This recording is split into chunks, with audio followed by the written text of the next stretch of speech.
Afternoon, everyone. It is the Champions League final, and welcome to the dive. Yeah, just a little caveat before we get right into it for everyone, because we are doing one of these, as we like to do, finals. Doesn't matter which final it is. We did the Olympic hockey final. We did the MLB final last year. I might do the NHL finals this year, but today we are here for the 2026 Champions League final. Uh, we are obviously primarily a Juventus channel, so a footballing channel nonetheless. But as a neutral observer, maybe a bit less emotion than the stream is usually uh, graced with. Especially the past couple ones. A little less stressful, anyways, for me, the host. In any case, welcome in. Please do like and subscribe. We are currently streaming on YouTube, Twitch, X, Instagram, Kick, and CEST. So welcome from all platforms. Links to each other platform are in the description bio, what have you. So please do like, follow, subscribe, whatever the button is on the platform that you are watching. So welcome in, welcome all. Let's not waste any more time then. It is a Paris Saint-Germain against Arsenal, the Gunners. So a French-English final I believe this is the very first time in Champions League history where we've had the French-English final. So, I don't know if we're going back to some history there. The two countries maybe have had some conflicts in the past throughout history, but we get another historical moment here today. Yes, the kickoff show. We're going NFL football style here these days, right? The killers. It's the killers that are opening up tonight's festivities. I don't know. You guys a fan of that, or how do you feel about the sports entertainment? And that's the thing, right? It's not just sports anymore. It is sports entertainment. It is more than just the game to be played. So here we do have the killers. Let's not even get into the whole World Cup time show. Anyways, we're here to watch the football. So I'm going to bring up the thought mob. We're going to look at the lineups to see what we have tonight. Just some head-to-heads here, just off the bat. The thought mob head-to-head. Kvaratskhelia definitely has been the number one guy there as of late. He's been lining it up. Let's just jump right into the lineups, honestly. Not waste any time. It's a 4-3-3 versus a 4-3-3. This could be a classic. This could absolutely be a classic with these two teams. It could also, looking at a head-to-head matchup like this, 4-3-3s against each other, they can sometimes negate each other and kind of just lock things up altogether. I don't suspect that tonight, but let's talk about it a little bit here. We will start with the home team of Paris.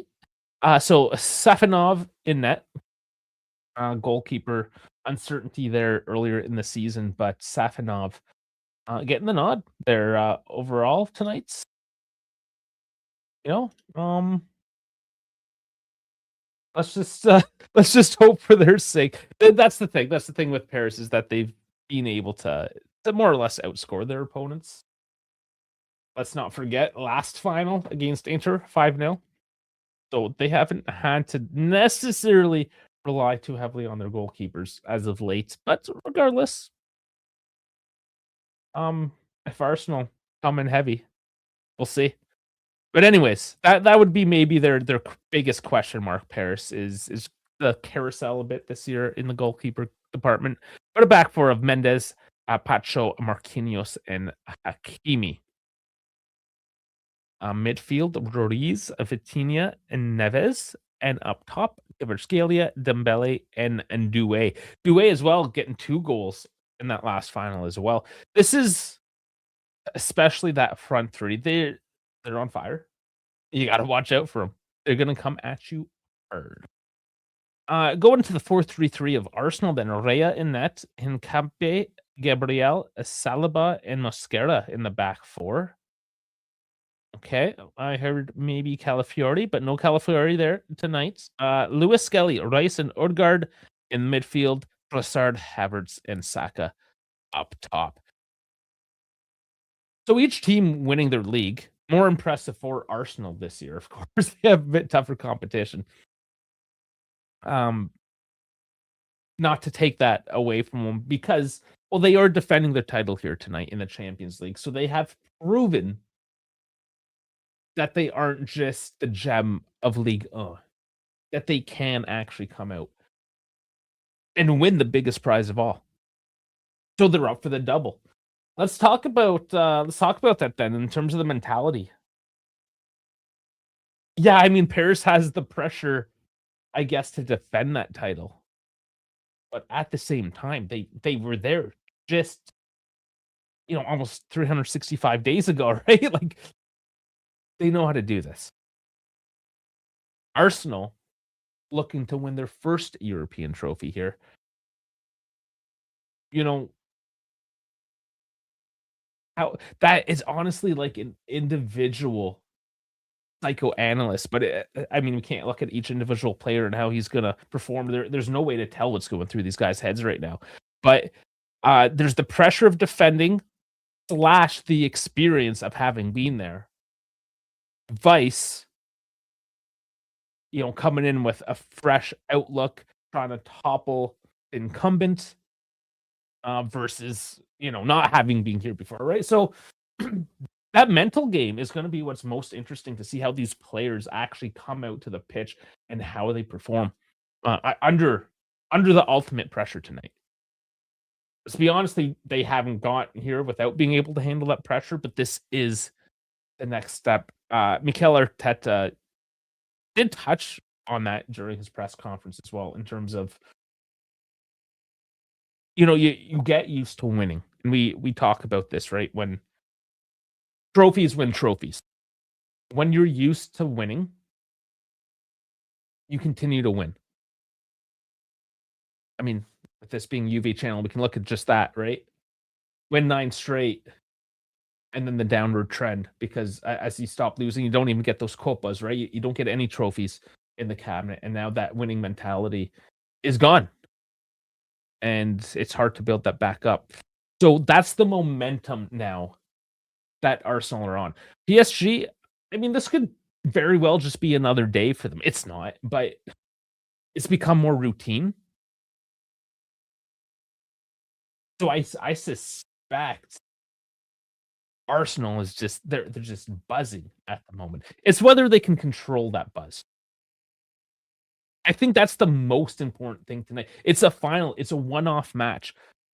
Yeah, we can talk about tactics, individual performances throughout the season, throughout the Champions League. But none of that really matters right now because it is that one-off final. If we were talking about like the MLB, NHL, NBA finals, where you're going 7 games, up to 7 games anyways, at least 4, best of 7. I mean, that's different. You can settle into that rhythm. You can settle into playing against that same team over at least those 4 to 7 matches. This is just a one-off. And if we look at the head-to-head, just to see now they did play this year. That's a bit of a rarity, I suppose, is having played, I mean, twice. They've already been here before, right? Which is interesting in that sense, right?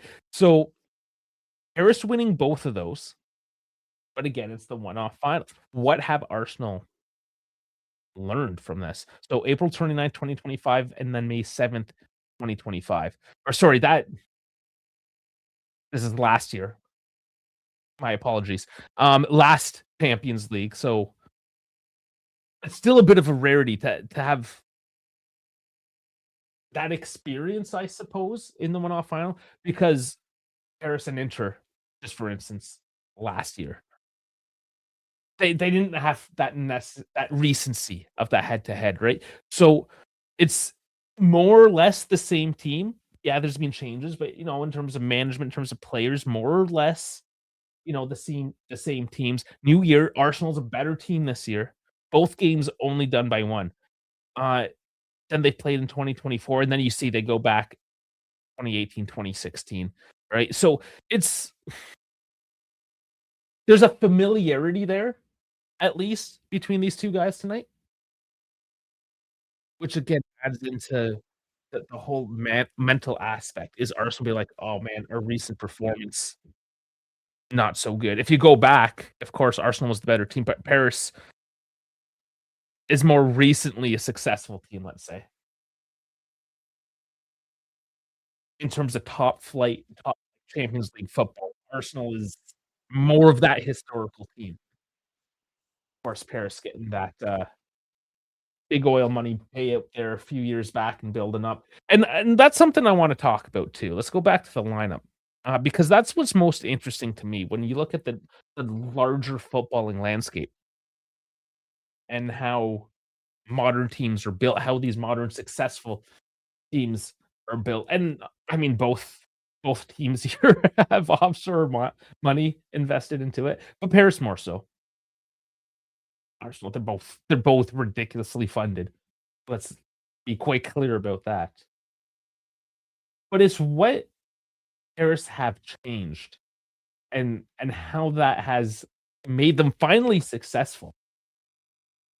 Even if they lose tonight, 2 finals in a row, winning one of that's damn impressive. Who are they missing? The 2 biggest names, of course, Neymar and Mbappe. Right? And how are they doing? Where they are. It doesn't matter how good your individual talent is. If they're a cancer in the locker room, if they're too individualistic, if they bring too much drama, what good are they?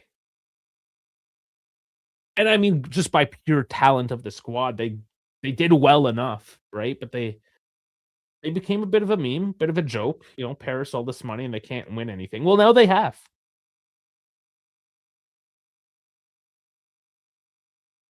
So, from that perspective, I respect Paris a lot with kind of that pivot that they've done in terms of team building, and that is to actually build a team to keep people around that deserve to be there, but also of high quality as well, right?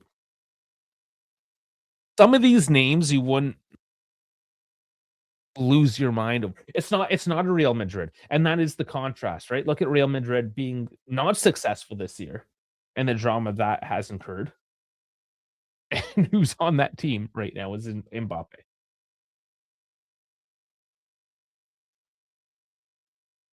That being said, Arsenal have played a longer game in that buildup as well. They've invested in the coach, Mikel Arteta, putting faith there,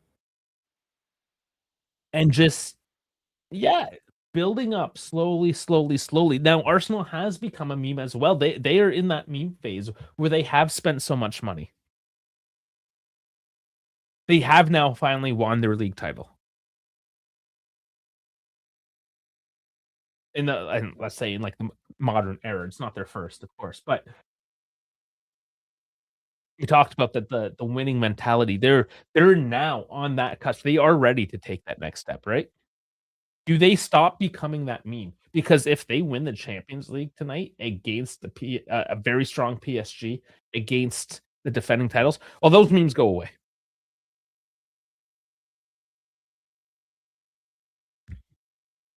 So that's the storyline tonight.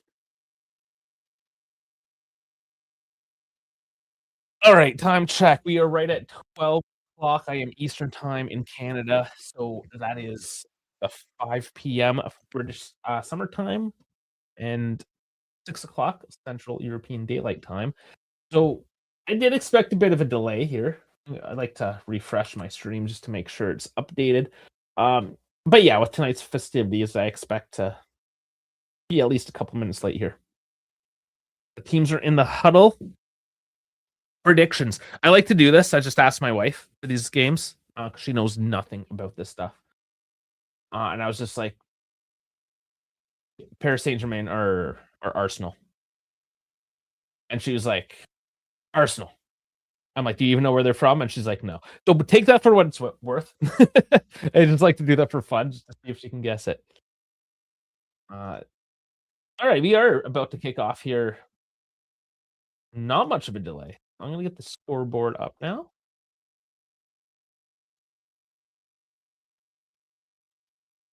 Okay.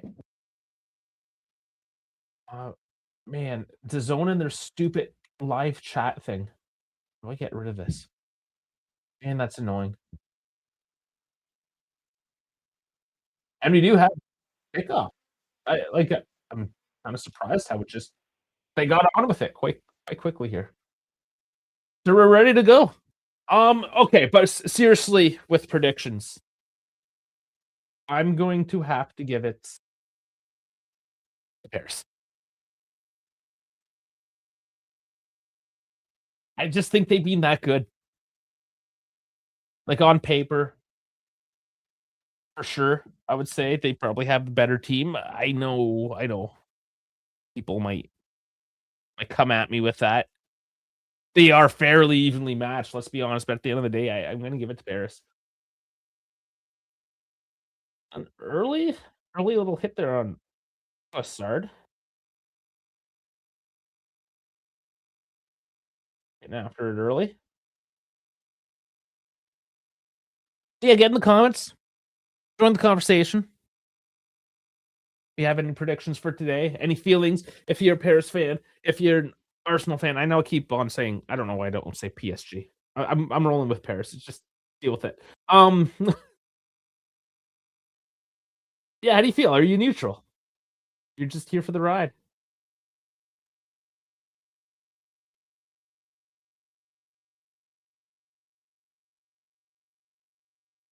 Yeah, welcome everyone. We are early on here, so please remember like, subscribe, follow, share, whatever platform you're on. We're everywhere, man. Absolutely everywhere.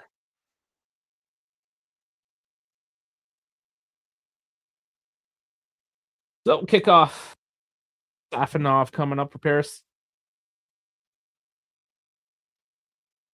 And Arteta has to grab that one. Quick throw in for Arsenal. Paris recover. And of course, my stream. Does anybody else's stream looks like crap? Is this just the zone doing the zone things? I can't handle the bandwidth. Oh wow, walking it up there. Mendes up to the midfield. Dribbling well. Have to slow it back though now.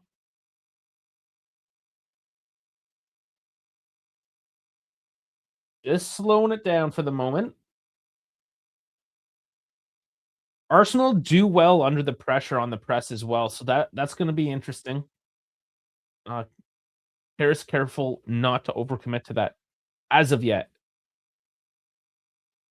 But if they can break a press, my lord, watch out for Paris. The speed that they have. Fail to mention it's Seibert that the German referee for the evening.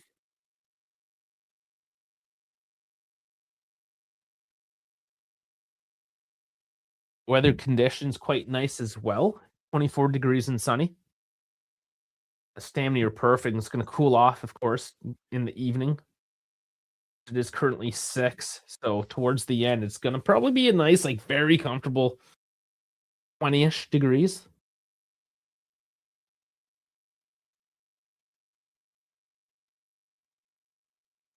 So weather's not an excuse anyways tonight. Sometimes that becomes a talking point, especially if it's too hot, too wet.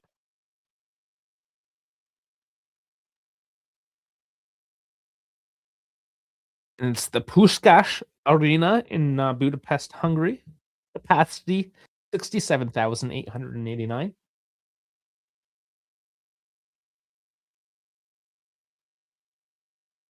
This is the last time we're going to see the Adidas ball, I believe, because Nike that they're moving to?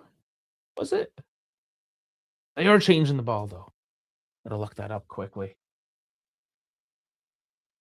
Fabian not happy with that call and getting a warning.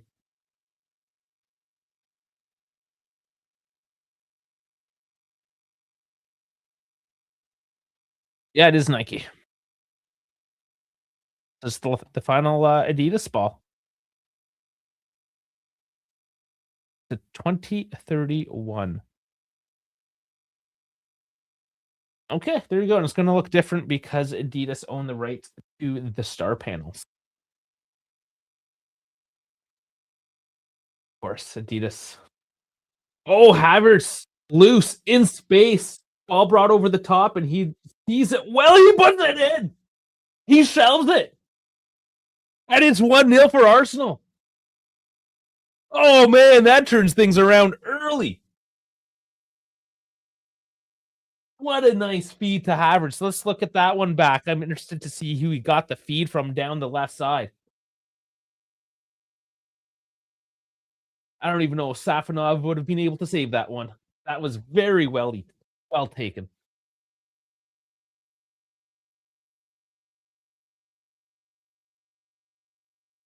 And just like that, right? Just like that, things can change.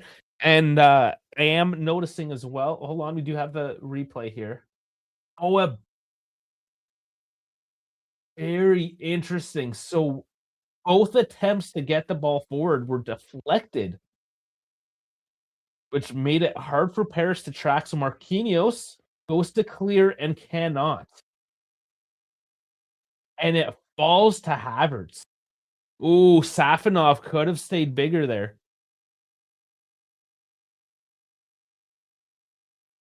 Yeah.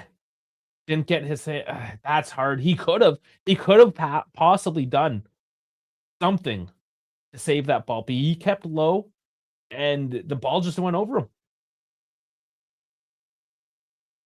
And it's hard to read that. I get it. It happened so quick. Is he going high? Is he going low?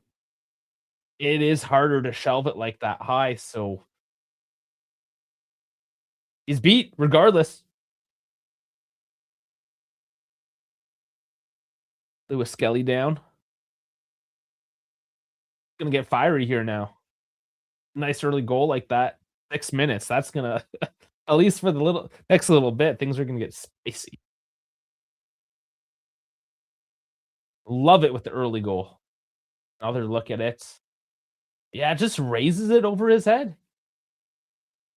And we talked about that early, the goalkeeping situation for Paris, if it's gonna bite them today. And there's an early discussion about that. Why is this game so early? PSG need to save football.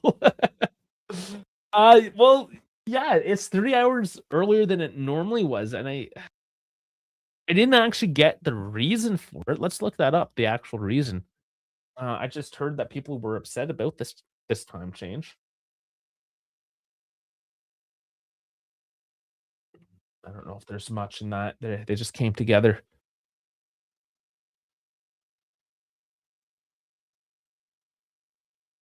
Okay, to improve logistics, accommodate traveling supporters' public transportation needs, and provide a more family-friendly viewing experience.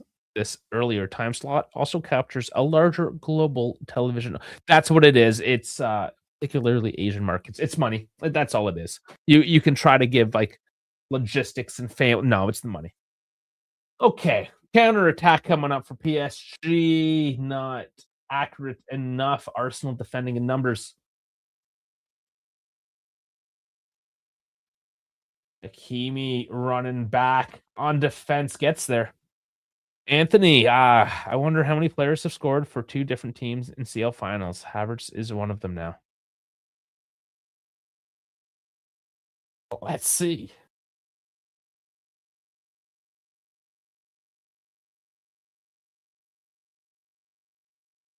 You got me doing the Googles today here. Oh, there's a lot. Oh no, this is 2 appearances. Doesn't say 2 teams. This is Instagram. Only 2 players. This is 103 weeks ago, this post. in history have scored multiple UEFA Champions League finals before turning 24 years old? No, that's 24. Okay, that one's going to be too hard to find on the fly. So we'll ignore that for now, but that is an interesting question. Don't need to go down rabbit holes during the final match here. Arsenal up 1-0, not even 10 minutes down.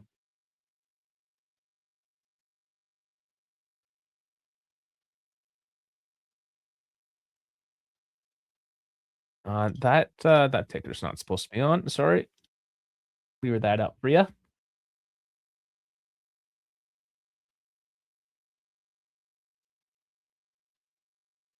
Pearson looking to respond, holding on to the ball.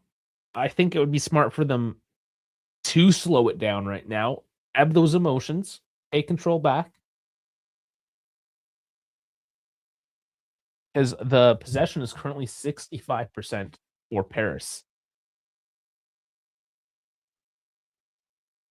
Early on, they were trying to penetrate, maybe be a bit more open. They also need to be careful early on not to overcommit. It appears that they aren't too rushed to make anything happen. Plenty of time. Tinia going the right on Douay. Let's see if he can be a start tonight. He's cutting in. Oh, tries to feed. Kvaratskhelia cannot find the foot. Gabriel's all over it. All over it.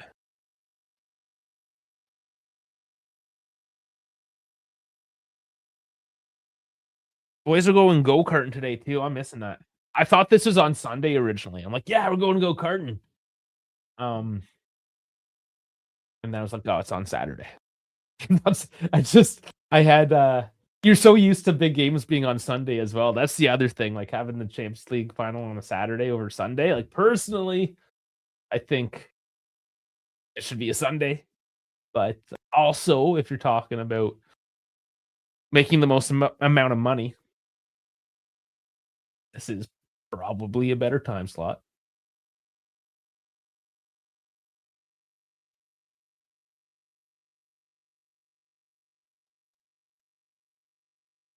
Mandzukic. Yeah, if you can find the list.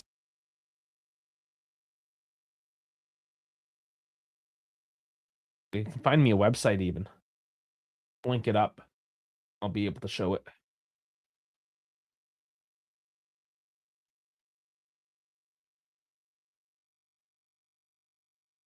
So Paris now have accomplished over the past few minutes to maintain control of the ball, to dictate the tempo. Next step is finding the ball forward, which they find now. Oh, and the ball across the face of the net, not accurate enough. And Paris go wanting again as Ruiz goes wide. Nice pass forward, though. Taking it on his left foot and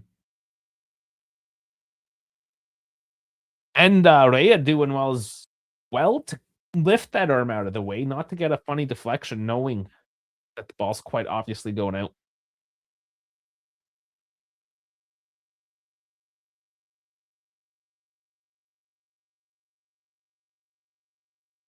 Paris with it again.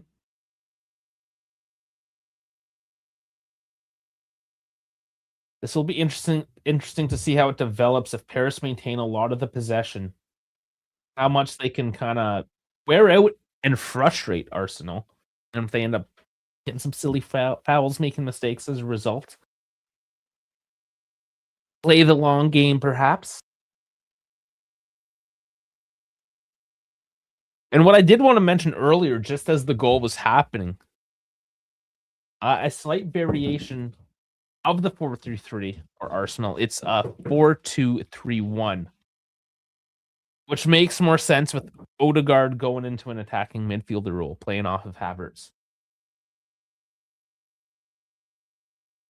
Which Havertz was, he used to play a bit deeper too. So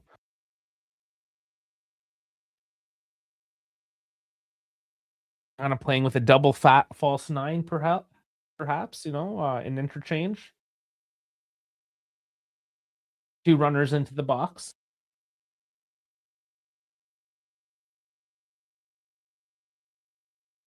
It's worked anyway so far for him, right?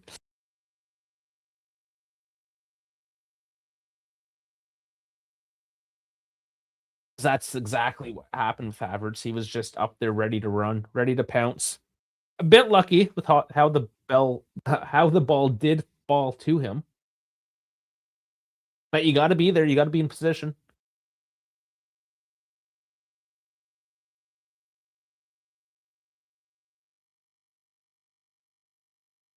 Paris still searching.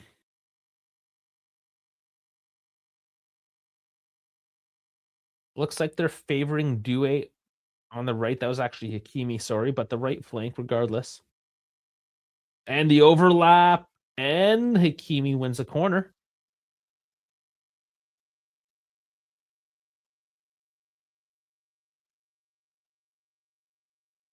Both teams doing well this year on set plays. Corner kicks. Ball in. Oh, it's just. Oh, that was a hand. Interesting. Saka swung and missed at that ball. And it did appear to go up into his hands.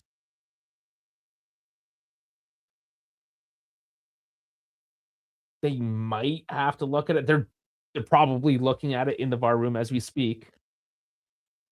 But here's Odegaard, another chip over the top. Safanov does get to it first this time. But that's going to be interesting. Did it touch Saka's hand? Let's take a look. It did.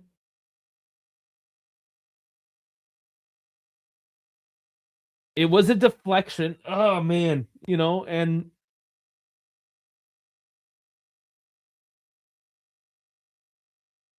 if you're an Arsenal fan right now, you're going to be crying about it. For sure. For sure you're going to be crying about that one. Now, it was a deflection. They don't have to call that as a red card or a handball penalty kick by the letter of the law.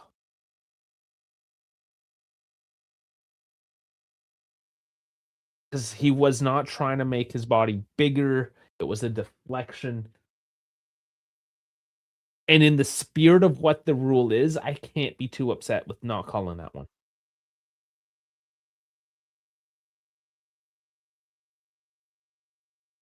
His hand was in, like it was closer to the body. So all of those definitely a factor in making that a non-call.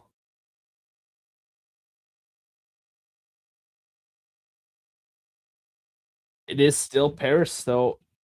Same tactic, building up slowly, trying to find the space. Kvaratskhelia looking for a back heel, but it doesn't come off. And sloppy by Arsenal in the midfield. Looked like they were coming away with it, but a missed pass puts PSG back onto the attack.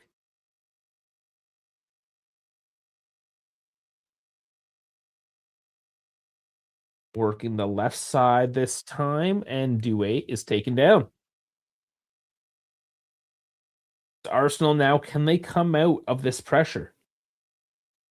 They're going back all the way to the keep. Rea boots it downfield.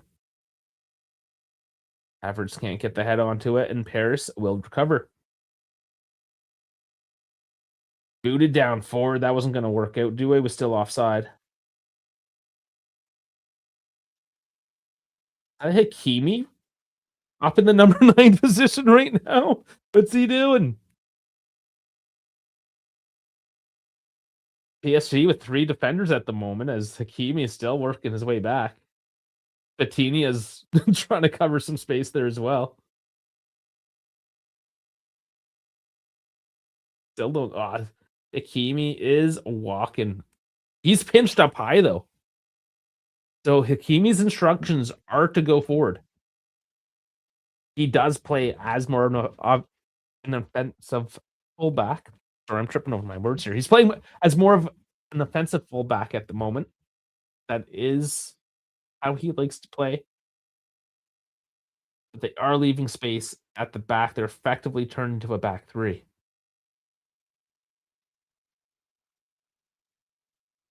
CR7 and Mandzukic. There we go, coming in live just from the Telegraph, Anthony's saying. They just posted it up. Excellent.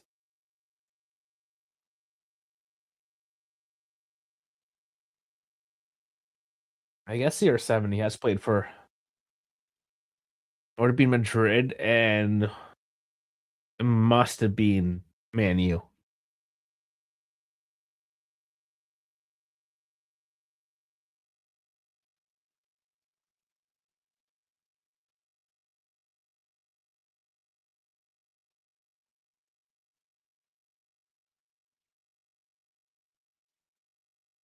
Well, Paris is still dominating possession at 78% at the moment.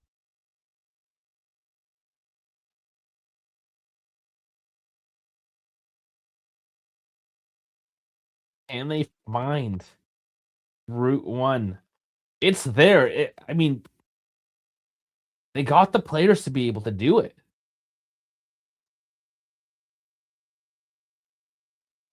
But Arsenal, a bit of lockdown mode right now and just trying to absorb anything Paris can give at them right now. And it's worked.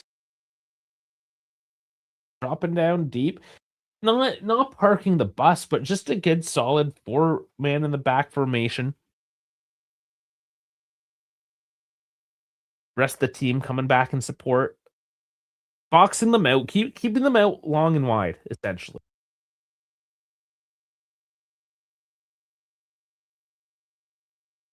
Try not to stretch the defensive line either out to the flanks. Because Paris is working the flanks, of course. But you don't want to overstretch it, overcommit, and get yourself out of position because there's a lot of space in there if you do.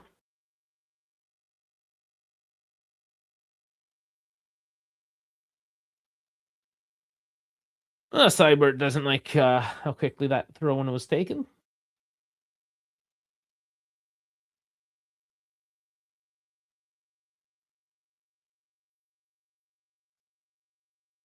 We didn't even look at the benches of these two teams.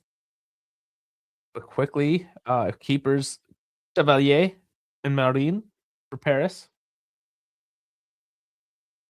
Sabarni and Beraldo Fernandez, Hang In Lee, Mayulu, Zaire Emery, and Barcola, Gonzalo Ramos, and Ibrahim Mbaye. Scalia holding it wide and on the left side. Looking for some supports, and he ends up losing it. Fabian's there. And actually, they do win a throw, so... No, they don't. No, Fabian's just picking it up for Mascara there. So... Still keeping it deep. Arsenal cannot get out, so it is a cooling break now. I was wondering if they will do it, and they are. Right at the halfway point. Okay, looking at the bench then for Arsenal, you have there's a Aritza Balaga as their only other dressed keeper for the evening. Urian Timber, Ricardo Calafiore, Christian Nordgaard, Etze Zubamendi, Dauman Marino, Jesus Martinelli, Medwicki, and Gyökeres.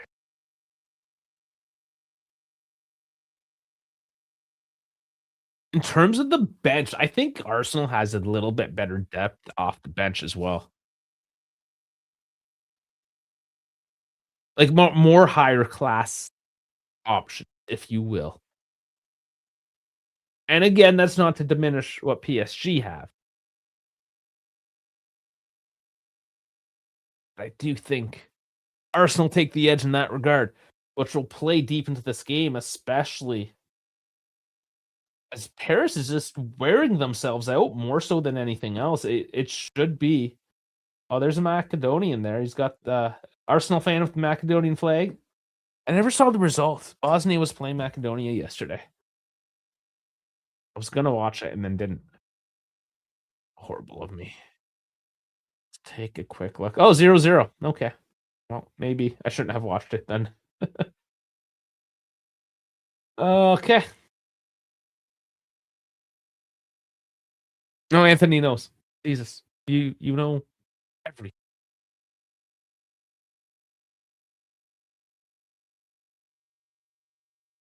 Got me. Got all the deets. Mascara finally throwing it in. He took his time on that one. Arsenal struggling to move it up forward. Winning another throw in and just inching up the field.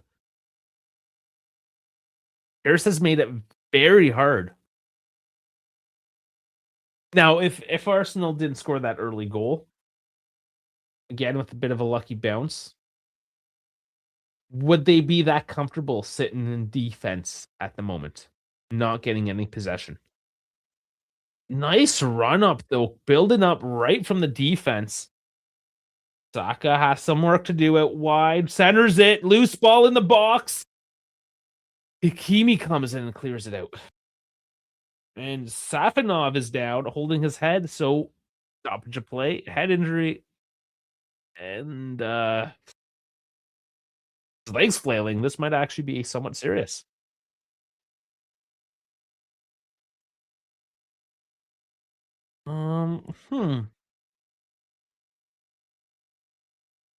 Marquinhos. Oh yeah, a knee in the back of the head from Marquinhos.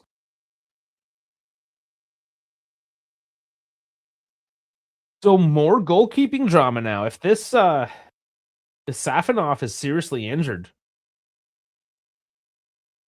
they have the ice pack out. Chevalier is warming up.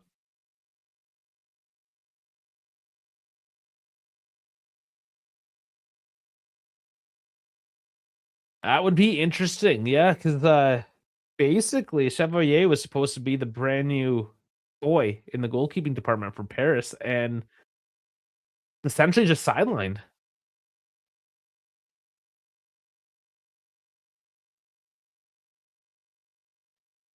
He is up now, though, so he is okay. Whether they go through a concussion protocol, Footy does not really enforce concussion protocols as many other sports do. Like the NFL, they are serious about it.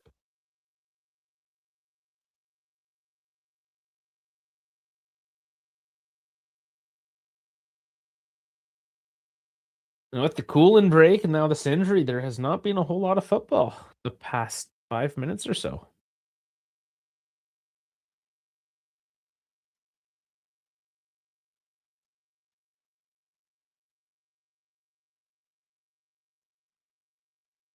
Oh, it's an extended break here when they're starting to look at people in the crowd. All right, well, they got to make a call, right? If it's a serious head injury, they are supposed to stretcher them off. But he is up on his feet now.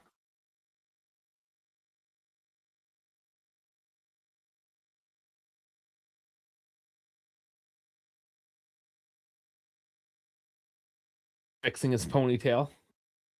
That's important.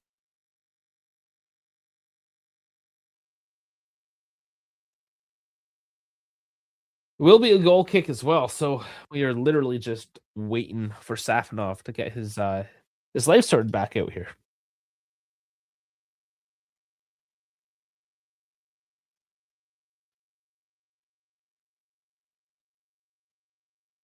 And thank you for everyone who's joining us today. Please do remember to like, subscribe, follow, share whichever platform you are on. Help the channel out. Keep the algorithm going. If you don't mind, and don't be afraid of the chat. Please join and get in the conversation. People on X are often shy. They don't like to talk to X people.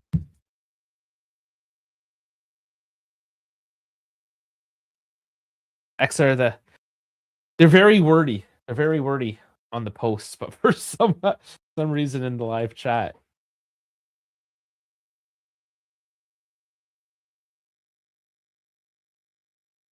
Oh, that's good. Alphonso Davies is healthy after his injury there with Bayern, so he's going to make the World Cup. All right, we have an attack coming on the right side for Paris again. And so that was not very well taken. But Hakimi in support. I'll try it again.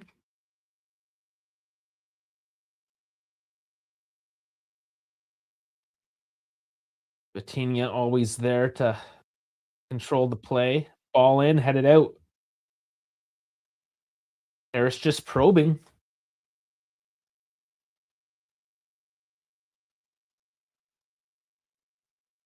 But then I see Emile Home is now out. Oh boy. Okay. And man down in the box. Mendes. Mendes just rolling in there. They're still on the attack though. And they got a man down. Mendes needs to get the hell off his ass.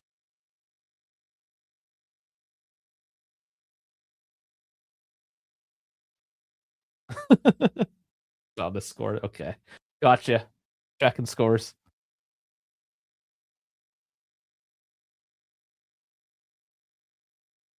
I mean, why are you so angry about the Jordi? It's just the status quo at this point. You should have expected it. Kept your expectations too high. Oh, we'll see though. Upcoming, what they do. They're not the only big team, multiple World Cup winner that has missed multiple World Cups. So it does happen to the best of them.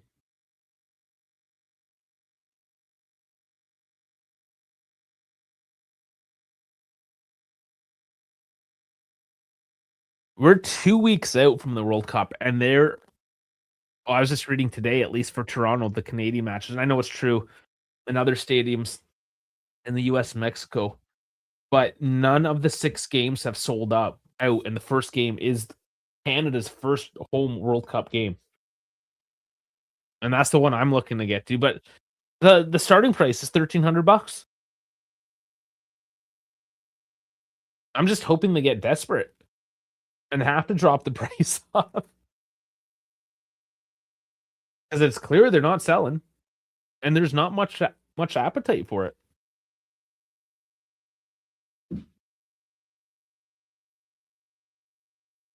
City of Toronto has invested $380 million with an expected return in investment of close to $1 billion, like 980 or something.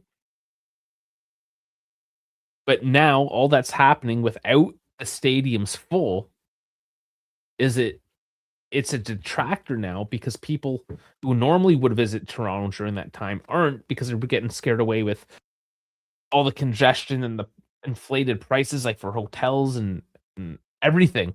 It's scaring the tourism away. So they're actually only looking to maybe break even from hosting 6 World Cup matches. Same with Vancouver, who has 7 matches. So it's a bit damning, and that's just the latest from Toronto. But yes, it is happening in other, like New Jersey. I know they're having issues as well.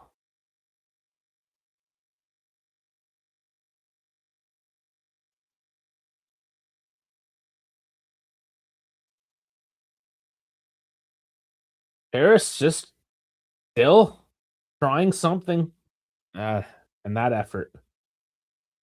Fly ball to Rhea. He catches it.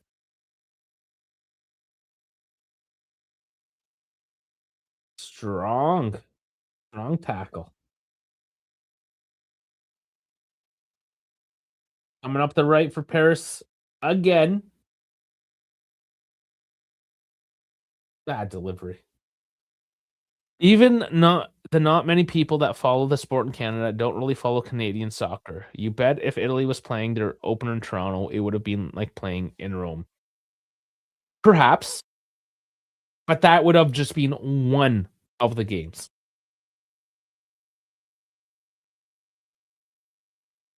And a lot of Bosnian fans, like as soon as Bosnia qualified, the tickets actually did inflate for a little bit.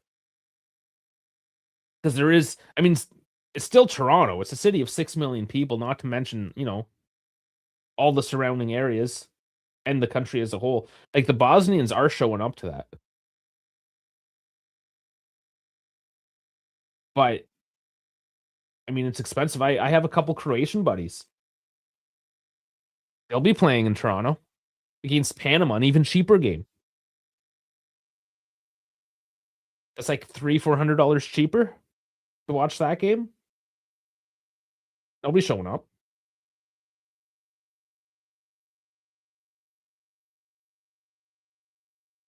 I mean, there's a German match that's playing. One of the juggernauts. Nobody cares. That one's about $1,200 to go to. Just slightly cheaper than the Canadian game.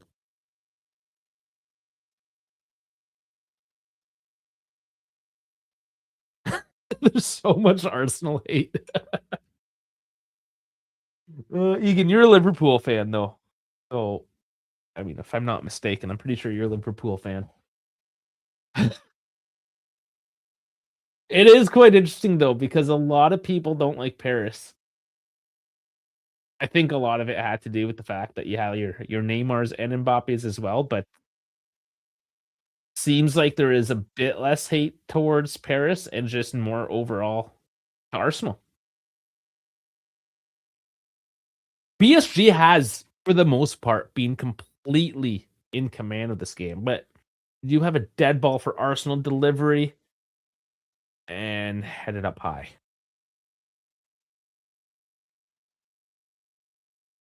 I mean, we're gonna look at the stats here at the halftime, and they're interesting. Possession still 78% for Paris. Both teams with one shot apiece. Not on target, just shots. Okay, Paris on the run. Bettini not quick enough, though. And Dembele can't get the ball through. Blocked off. And that's why there's only one shot. Is they're just not coming through.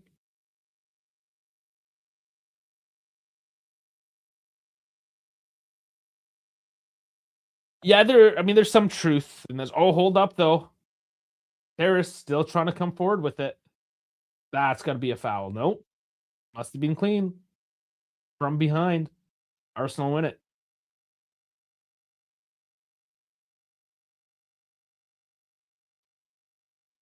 Now, will Arsenal do something? Working up the right side. Saliba taking off some pressure. Maintain control. There's not a lot of space, though. Paris is all over Arsenal at the moment. Pressure is on.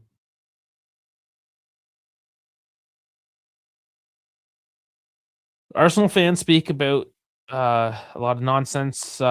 Example: Saka is better than Salah, Rice is better than Gerrard, and they flood the internet. Yeah. Um.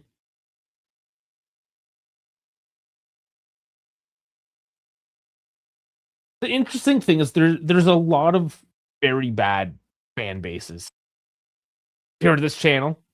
Juventus fan base, we know how bad they can be. We like to shit on Inter fans, but I mean, which one's worse? They're both horrible, man. Going back to hockey, there's always this rivalry, Toronto, Montreal, and they're always like shitty Toronto fans, blah blah blah. It's like Montreal fans are just as bad. Like, look in the mirror, buddy. At least I recognize that Toronto fans are shit. Be honest with yourself. That's it. Just like Juventus fans are shit. I don't know why I keep on going for these teams with shit fans. But that's what happens when you're the biggest, right? It may just be a proportion, but when you're that big, you have that many fans. But no, yeah, you look at Liverpool; they're really big. Do they act the same? No. Well, some of them.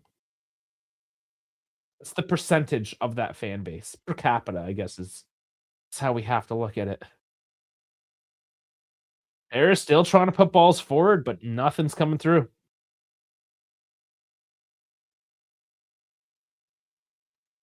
Worst in football. Again, like it can be so subjective as well. It would be interesting to, and I'm not necessarily arguing that Arsenal fans are the worst because they very well could be. I'm just wondering if there's a scientific method to determine, like, and just throughout sports, not just football, right? Like hockey, American football, basketball. Is it the Lakers? Do the Lakers have the worst fans, or is it the Celtics? Right?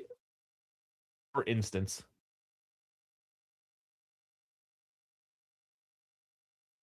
is it the Toronto or the Montreal fans?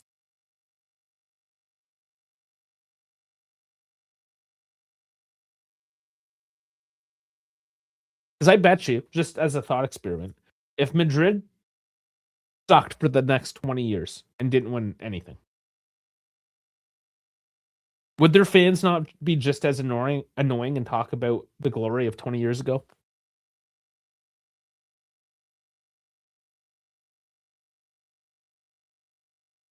Sixers or Knicks for basketball? New York is always up there in any list, for sure. But the Sixers, you think, eh? Philly, I don't know if they're a shit fan base or just a very blue collar, rough and tumble fan base. Just Philadelphia in general.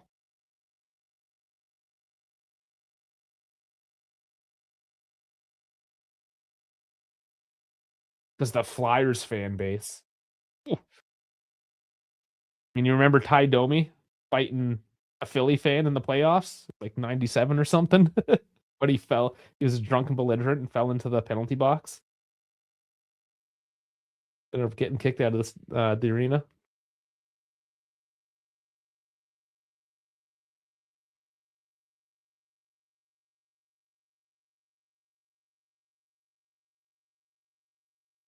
We're a multi-sport channel here. Monaco Grand Prix. I'm looking now on the off season, or at least to the World Cup, maybe filling in some live streams with Formula One.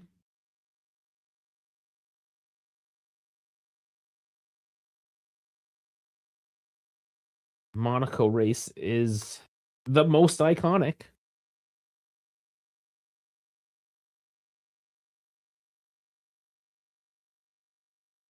And as we speak here and kind of just shoot the shit and go off topic a little bit, it's because Paris is just kicking the ball around, not doing a whole lot with it, not finding the space, but maintaining the possession and the control.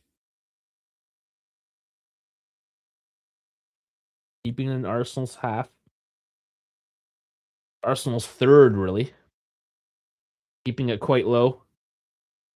And as trying to find something, and a ball flying through the midfield, or sorry, through the mid box. Fabian trying to find a head onto it, but goes high with it. But that's what they need to do. The ball's not necessarily going to come clean at you. But again, a deflection off. Let's see, is it no? That was Hincapi. Hincapi. That was off Hincapi. Yeah. Not completely dissimilar to how Havertz received a nice juicy ball as well. So you got to jump on that.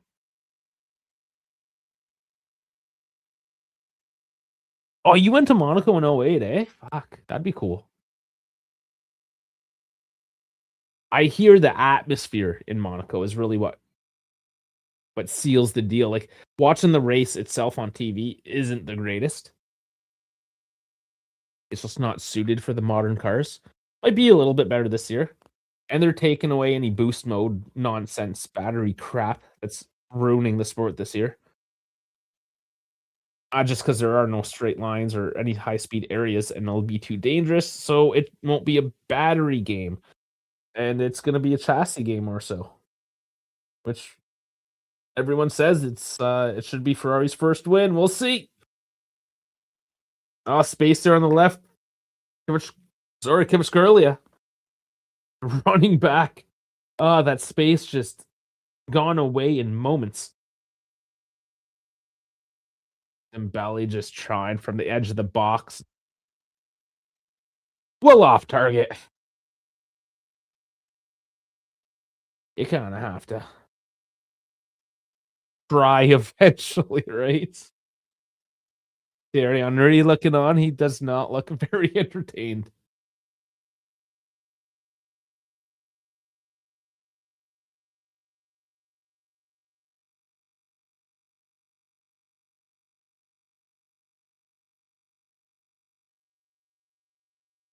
Final few seconds, but there will be a few added on for sure.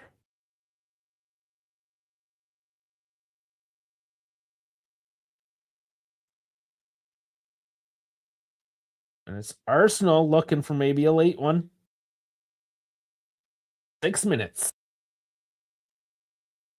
That makes sense though, because that one stoppage was about 5, maybe even 6 minutes alone.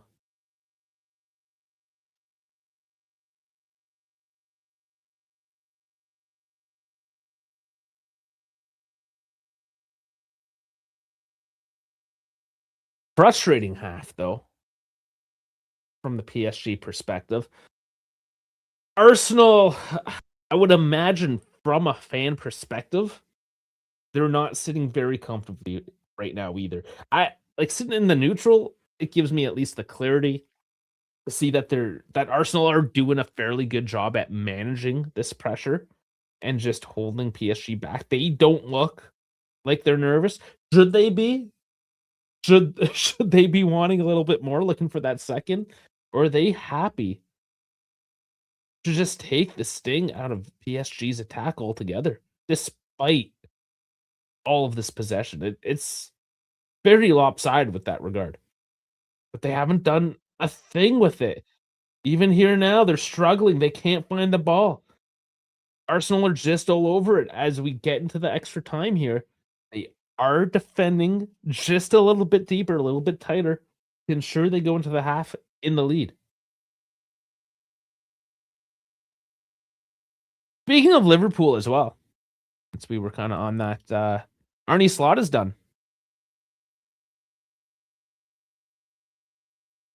Just not having the most successful season. I mean, not a bad one necessarily, but Due going for a long one as well and just launching it. Frustration is definitely mounting there. They're going to need a nice refresh from the locker room. Let's see what Luis Enrique can do to amp these boys up. But at this rate, man, it looks flaccid. Right, going back to Monaco, the atmosphere was amazing. The decadence and wealth was insane, and a lot of primo Eastern European hookers on old fat men's yachts. Monaco Grand Prix in a nutshell. Yeah, that excess though kind of pisses me off. I don't like that. I'm a very like chill blue collar kind of guy, and oh, Havertz, no, oh man, that ball snuck in there. Havertz almost on the double end. Denied. Think it took a big chunk off there, and ball kinda lost its direction, its power. Have to look the replay there, but Paris is looking now with 3 minutes left to take that opportunity and perhaps turn it around. 3 minutes, boys. Everyone's rooting for you for once. Arteta's just yelling there. Right involved.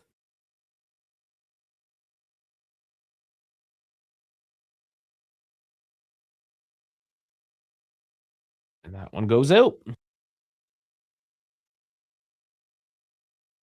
So just completely mitigated their offense.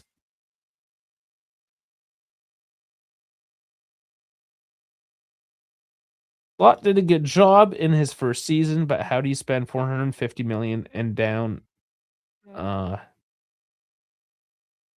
what? He did this season? I kind of get what you're saying anyways. Yeah. No, that's a lot of money spent for sure.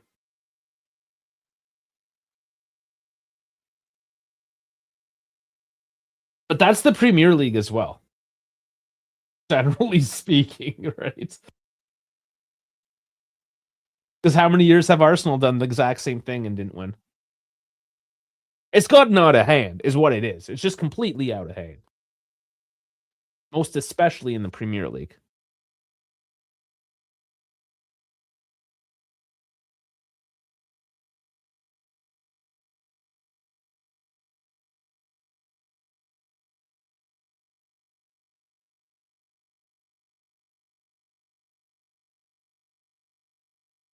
Just over a minute. And man, Arsenal, hand it to them. They've done enough of this.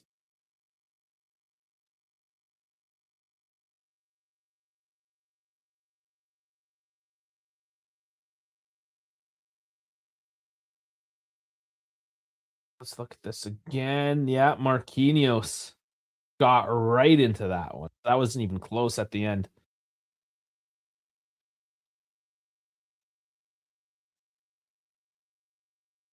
And that would have come out of nowhere as well, that potential second goal, which would have just completely dismantled the mentality of the Paris players.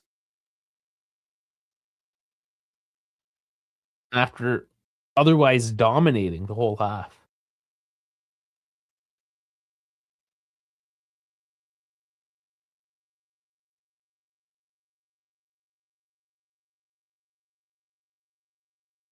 All in now, Arsenal with a few seconds left.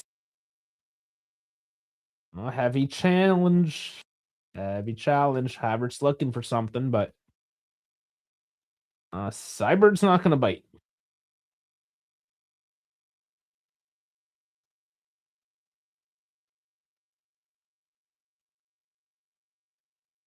Oh, that should kill it. Let's be honest. Let's not drag this one along.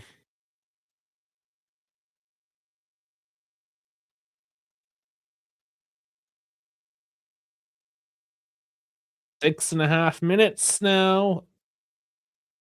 And they finally whistle it. Saka's at the corner. And Cybert's just like, get on with it. Let's go. It's over. Deal with it, bud. But I mean, is what it is. That's half. All right.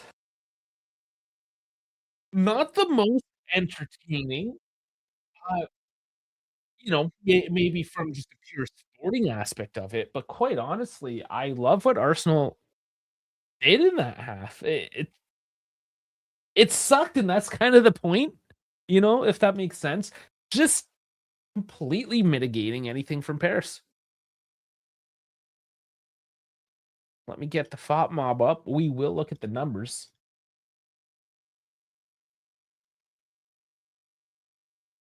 Okay.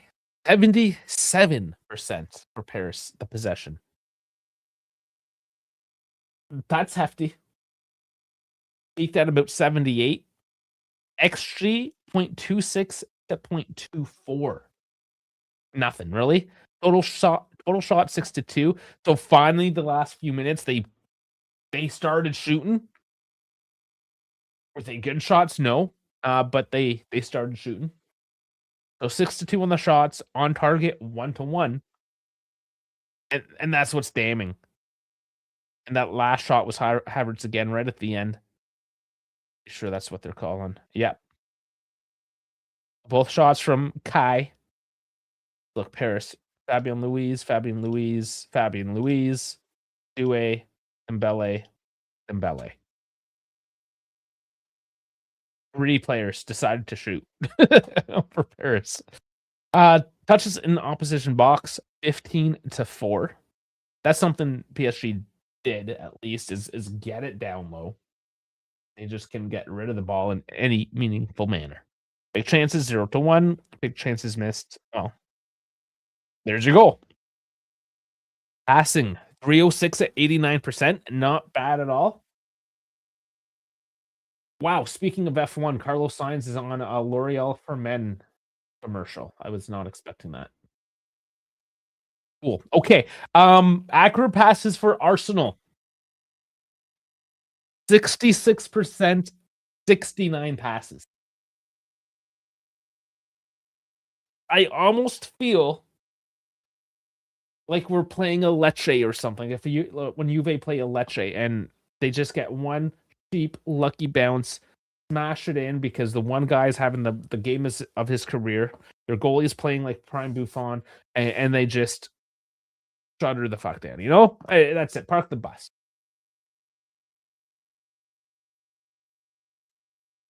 It's really not that different.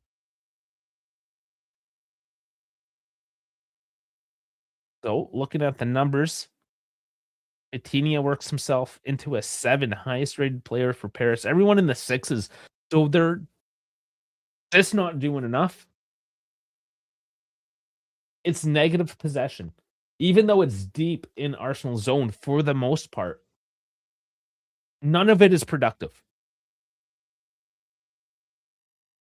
But when we look back over on the Arsenal side of things, Gabriel gets a 7, Havertz gets a 7.1. The guy that got the goal is only at a 7.1 because he basically did nothing until the 48th minute when he got that other touch. So are they playing well? And that's what I say, that like what they're doing is essentially shit. They don't have to play well. All they have to do is negate the attack of Paris, and that's exactly what they've done. Absolutely flaccid. I mean, when Due is coming back and to essentially where Vitinha sits, just to dribble the ball somewhere to give himself some space, he's going the wrong direction. We've seen them swap Kvaratskhelia, Due. No effect. Dembele just like throwing balls. Let's actually go back to that. The stats. Their shots. So that's the Due one. That was high. Fabian Louise, high to the left. To the right. Far to the right. This one's actually on target. That one was blocked. High. Like it's just everything's high. And it's just because they're whiffing. They're just whiffing at the ball. Again, let's look at the times. 50th minute. Okay, that one was early 13th. 43rd minute. 47th minute. 45th. 37th. They all, other than that one, they all came late into the half. When they just started trying to crank her down a little bit. Just to try to go over the line locked up. But that's not sustainable either, right?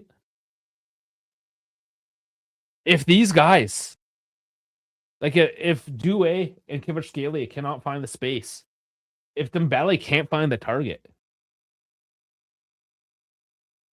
Arsenal can spend the next 45 minutes doing exactly what they just did. And not even break a sweat doing it.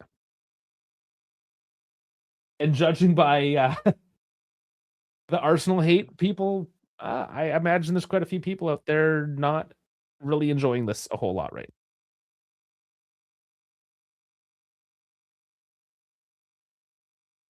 Here's the thing, though. Finals tend to be like, I still remember the Tottenham Chelsea final. What a horrible game to watch. It was 2019, I think that was just, man. It was so bad, I remember it. But this is how you win a final. What Arsenal is doing right now.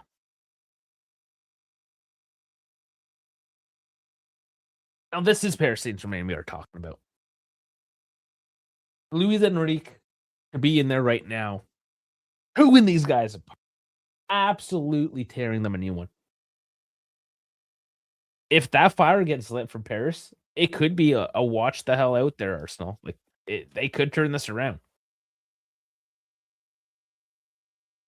We're gonna go back to that mental conversation like we had at the beginning of the stream, right? Arsenal, I don't want to say they're the more hungry team. It's been very flaccid for both, right? But they are hungry to continue their championship run. to continue to collect trophies, to continue to stop being that meme. PSG is maybe a bit too comfortable.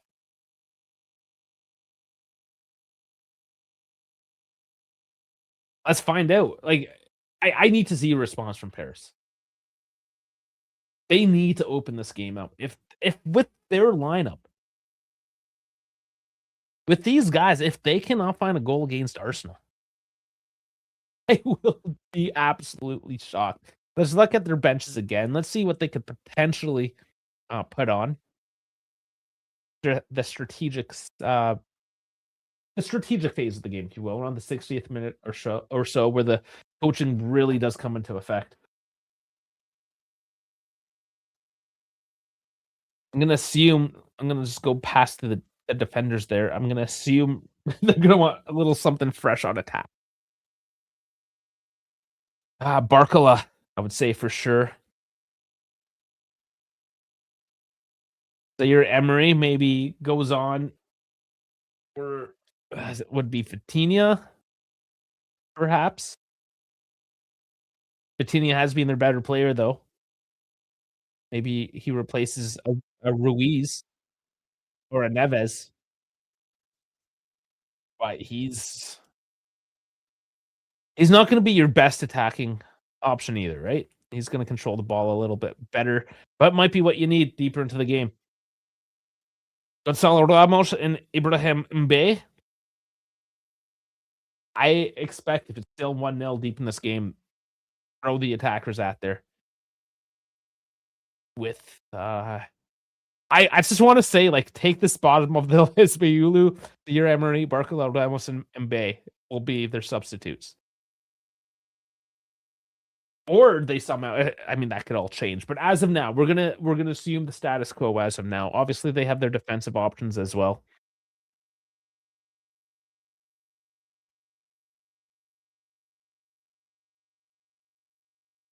Yeah, just looking at it, Hernandez, maybe. Let's go over to the Arsenal side. What could we expect from them? They have a couple defenders here, so if they need to be a little bit more offensive, they have Calafiori, if need be. They have Timber to come in to shore things up as well. Both reasonable options back there. Norgard, Etze, Zubamendi, Dauman, Mourinho as their midfielders. So, I mean, Zubamendi, Etze, probably my choices out there. Shore up the midfield. The attack, if they absolutely need to. Options, man. They absolutely have options as well. If it came down to it and they needed some goals, they too could completely refresh the entire attack. But status quo, if they're defending, maybe put guys out wide. Put your Jesus on, perhaps. He's playing central, though. Your wingers. Yeah, they're all center. They're all centers. Okay, so Medwicki on the wing. And Martinelli on the left wing there. So they have, I mean, that's to say their attacking options can be quite versatile as well. They've already slightly adjusted their 4-3-3 into a 4-3-1-2. So would they change that shape back as well? Maybe go a bit wider to stop, because that's the thing, right? Is they've gone wide, but not so wide that they've overcommitted, right? This is what we're talking about at the beginning of the stream as well, is that they've taken up that space, but just enough space that they can get back, cover off, get in behind, whatever they have to do to do what they've done. Stop PSG in their tracks to completely mitigate any offensive pressure. Not the pressure, but effectiveness. Now those guys are doing a bit more work, so that's why I expect, if anything, you just shore up that wide area, because the guys down the middle, They haven't had to do much, I guess. I mean, Lewis Skelly, Rice, we haven't heard much about them because they haven't had to do much. They're just there taking up space, covering off for the defense to make sure nothing gets through. And if it does, it comes in at such an angle that it's just put out wide, too wide to do anything effective.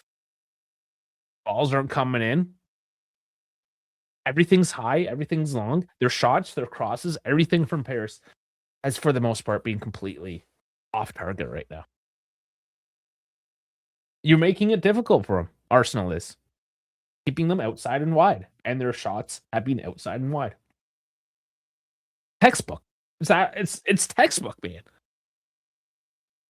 And we all know, reading textbooks back in school, boring. Nobody wants to read a textbook. That's why this game is boring, because Arsenal have been textbook. So buckle up. If I had to guess, unless Paris had that spark, if they can find the fire, I think we get more of the same. 55 seconds. Okay, guys. I'm gonna just take a quick bathroom break as well. Should only be about a minute or so, and I'll be back here before the start. So bear with me. Thanks for sticking by, and I'll be right back.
All right, everyone. Thanks for sticking by. The players are just coming out to the tunnel right now. Hey, Jeff. Welcome in. I think Arsenal wins this. Their defensive capabilities have been solid. Yeah, man. Absolutely. Jeff at the next. You want to see his beautiful face and his takes. He was on our live call-in show on Tuesday, or our previous video. You can check that out. Thank you, Jeff, for joining in with me as well. That was a fun one.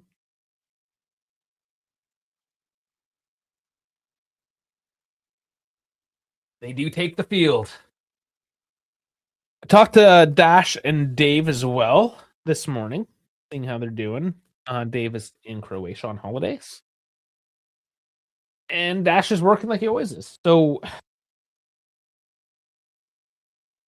Dave's not back till Saturday. We'll find a time. We're thinking of doing an after dark, just a general like shoot the shit podcast. We haven't done that in ages, but I think we're gonna bring the band back together. Might as well. It's an off season in between, just before the World Cup and everything. Yeah, we're gonna bring the band back together for a little bit.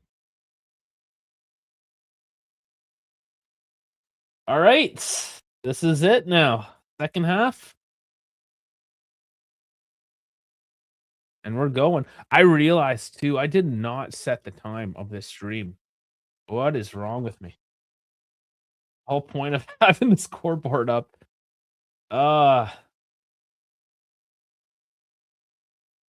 Not good by me. All right, I'll get this synced up in just a second.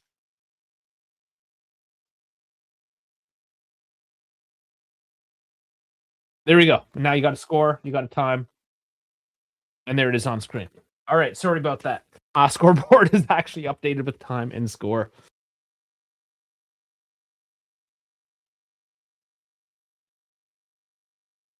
Now, those that have been following us for a while, we have had scoreboard issues where the score is not updated. Uh, the developers are aware and are currently looking for a fix. So let's see if it's fixed for today, if there is another goal. Because basically the first goal goes up and that's it. What is happening here? Yellow card. The time wasting, Mosquera, yellow card.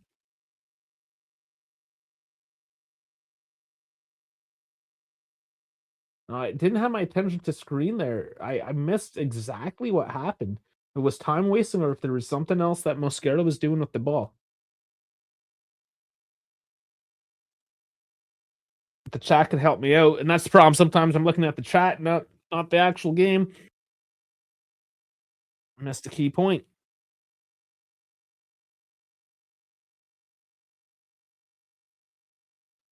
Saliba and Due just running into each other there.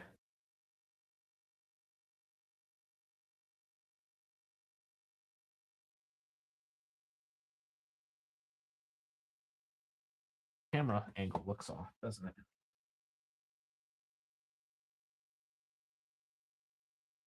Was a little bit off.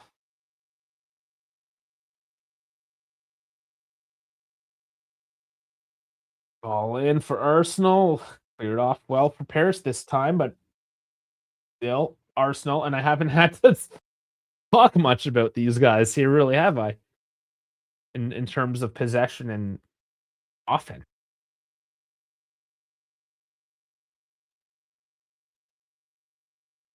Does Arsenal try to open up a bit here? It looks like maybe they're trying to snatch the second.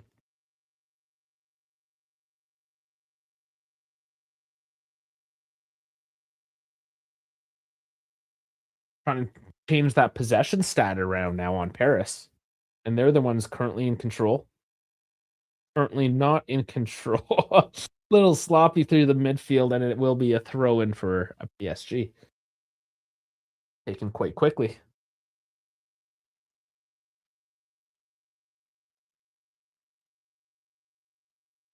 Now it's PSG's time. Can they find it? Can they respond?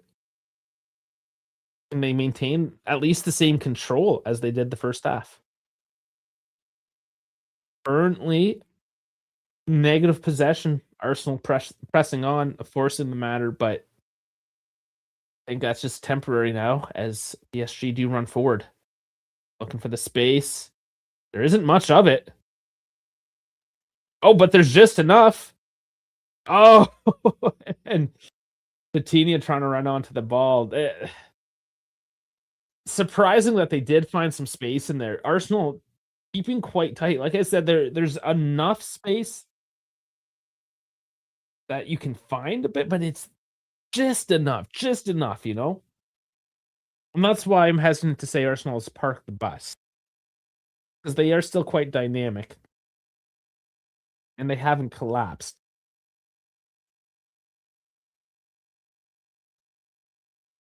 But that theme continues. Paris have been able to get the second ball forward. It's that final ball. There's just nothing. Like at no point so far in these 50 minutes have I been like, oh, Paris, that was a close one. Could be 1-1 right now. Nothing of the sorts.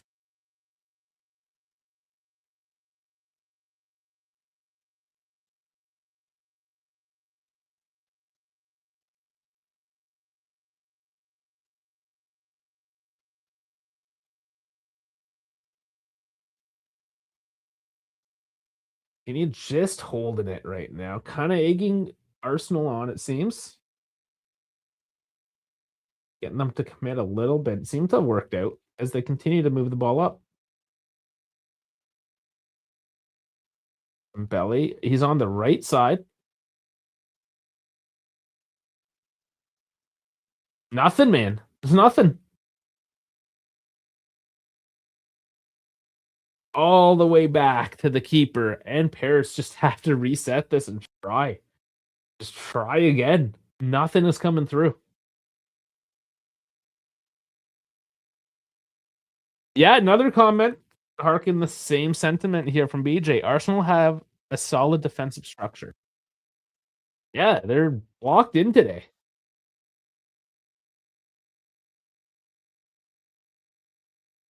they have a couple decent defenders left on the bench still as well. So like they're not just going to be another premier team with the leaky defense. You know what I'm saying?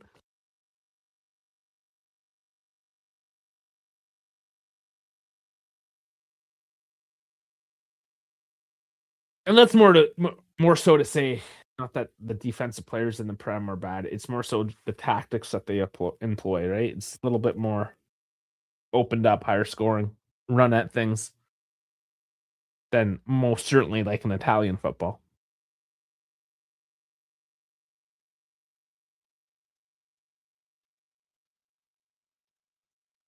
Again, it's tactics. You have Calafiori on Arsenal, who's more of an attacking defender, a wide defender, even a fullback. You could argue to some extent, right? Like he kind of plays that hybrid modern defensive role, but he is Italian.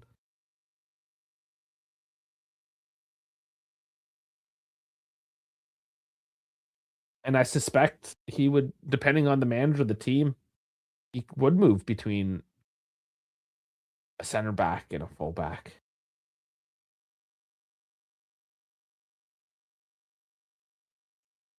And just nothing there for Paris. Like you got nobody. It's just like they're running like chickens with their heads cut off right now. There's no target, man. There's no vision. There's no focus. You got Dembele out wide. So your big dude now is not there where he needs to be. Paris does lack a bit of height, a bit of strength.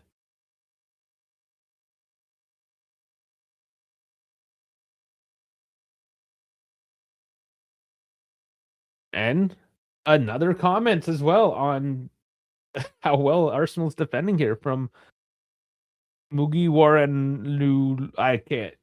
I'll just call you Mugi. I think I determined that last time. I'm just calling you Mugi. That one's a bit of a mouthful. I apologize. And that was a handball. Yeah, they're going to call that back. That looks like Dewey's hair on the ground, and Marquinhos is getting a yellow card. Telling Dembele to get out of his face as well. He's not taking any bullshit.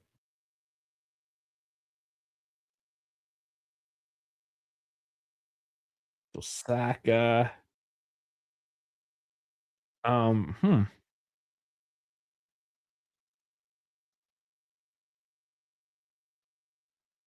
He got the ball. He did follow through. Dewey got the worst of it.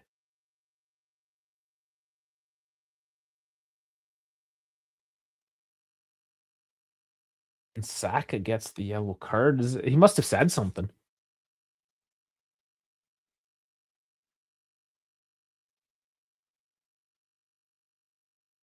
I don't know if that was a card worthy thing, but second half now, and is this a classic case of it's the second half, it's later in the game, it's okay for me to start throwing yellow cards out? I don't know.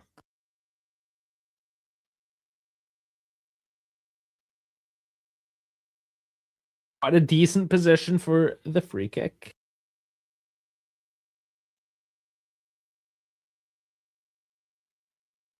There's 4-man over the ball right now. Who's gonna take it? It looks like Hakimi. And he does, and it goes on target. But it is collected.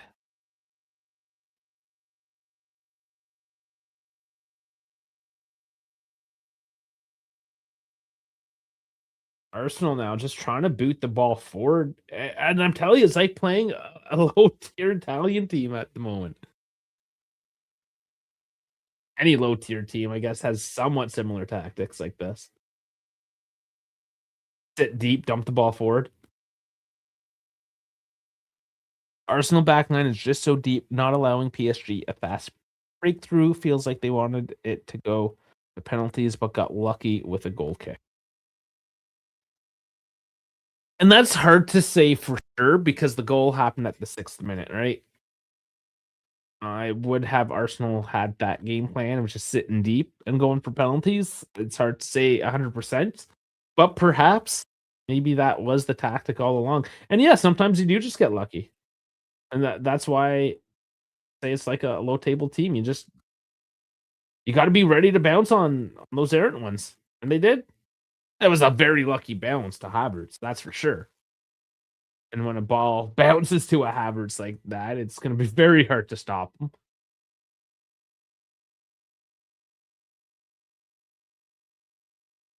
So definitely a bit of luck involved for Arsenal there. And I mean, you need a bit of that. That's why it's hard to say luck. You got to be in the position. You still got to finish it. This is a bit lucky, sure, but at the end of the day, you got to do the job. Man, Arsenal are just like bulldogging it in their box right now. Winning all those 50-50s, picking up the loose balls. And now a cheap call on Pacho. He's holding his chest. Maybe it wasn't cheap. Was there significant contact there? Let's see. Havertz gets his knee, or his elbow, sorry, into his throat. Maybe. Well, that's a decent free kick by Hakimi. Decent. Obviously not enough to put it by Rhea. Hey, Dan's coming in. How's it going, Dan?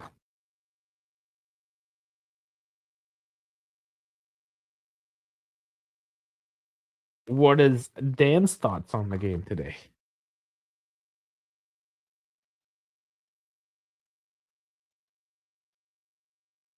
Okay, well, Paris with the ball, keeping things settled down.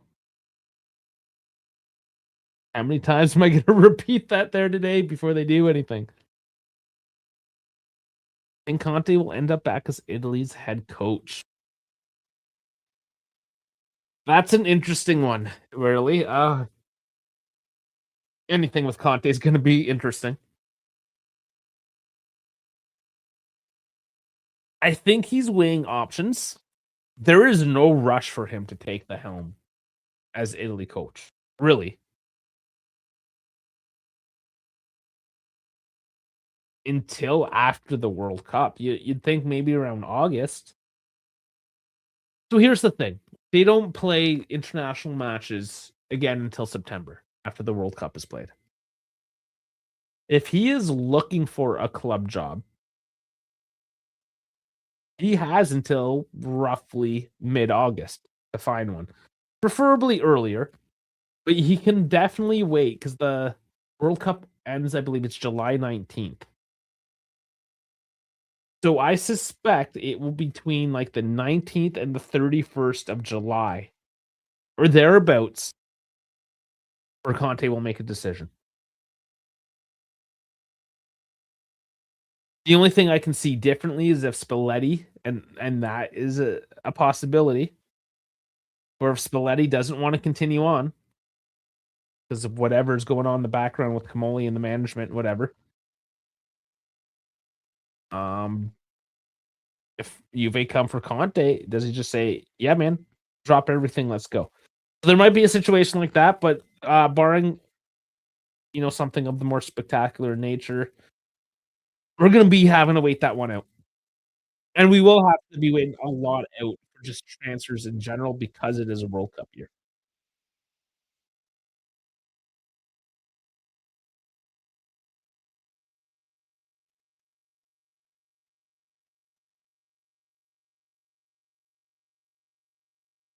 It's going to be, I don't know, an interesting off season. We're going to pivot to focus on the World Cup stuff.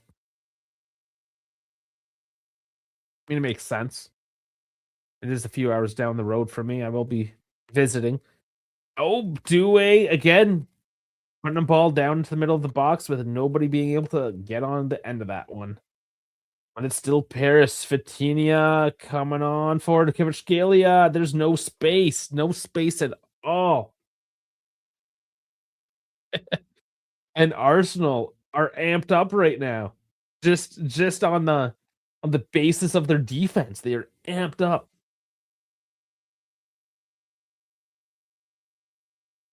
Yeah, if Scotland didn't beat Curacao, like, come on, it's a tiny, tiny island.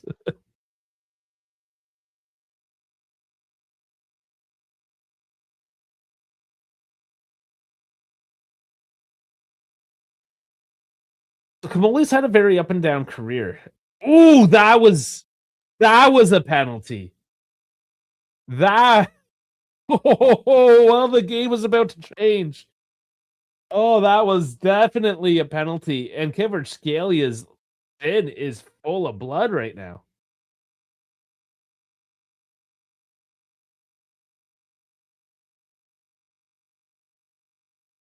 Just like that, and that's all this game needed really to change things around.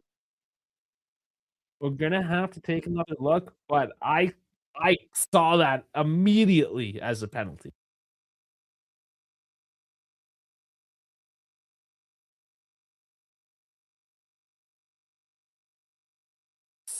So, yeah, I mean, it's a penalty. 100% a penalty.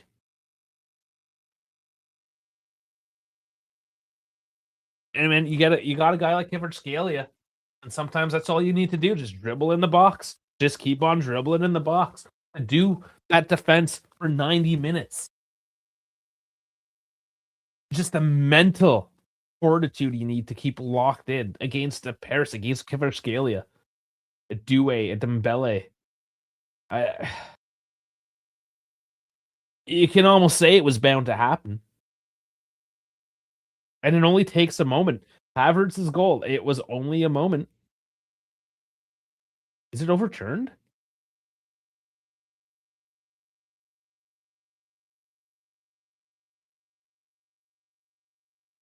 Okay, it is. Okay, it is a penalty. All right.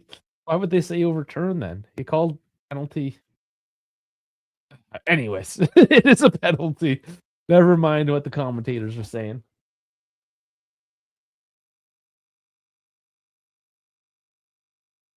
Well, let's see who's going to take it now. Oh, the keeper situation as well. De Gea is. I can see De Gea being an operation. His mama's dad's Vili. There's a short list. I could see De Gea though, just because the cost. Obviously, obviously, it'd be a temporary situation, short term, I should say, a year or two at best. But and then have Defarda coming up through the ranks as a backup. That would be my preference. Is you get a guy who experienced as hell, right, and then bring up the new kid. Okay, so Dembele running up, and it's tucked in nicely. It's 1-1. After all the deliberating, Dembele just walks up to it and just boots it. No questions asked, nice and easy. And we got a crier, ladies and gentlemen. There is a crier. Nicely taken, though. Tucks it in. Raya go in the opposite direction. And of course, it was Dembele to tuck that one away and lock it up at once. Yeah, side netting too. Perfect. Just in the corner, not quite the side, but still damn near perfect.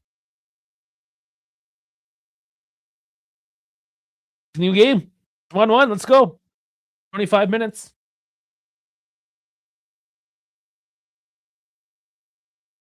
So I guess now going back to, was it BJ?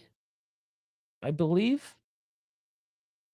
Saying that they were playing for the shootouts. We'll find out at this point if they're playing for the shootout.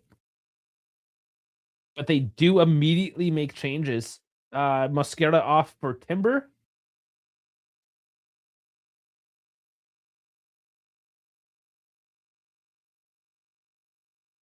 And he's just coming off of injury as well. So how ready is it? And Gyökeres coming on. It's Odegaard making way. So big bold changes coming here for Mikel Arteta.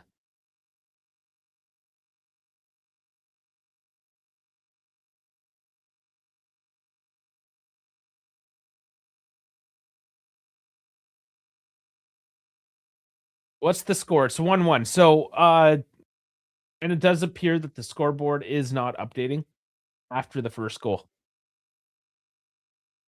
So there's nothing I can do. That's a back end issue. The developers are aware. It sucks that a big game like this, they can't get the scoreboard sorted out.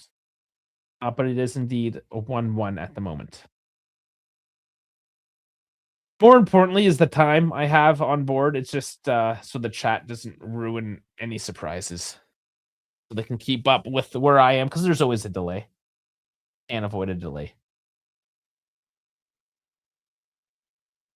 So this will be good, I think, for us spectators now. We should have a lot more open up of a game. The problem being now is there's going to be space.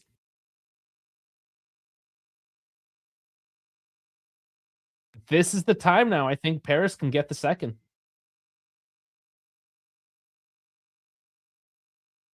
Yeah, 30 seconds ahead seems reasonable.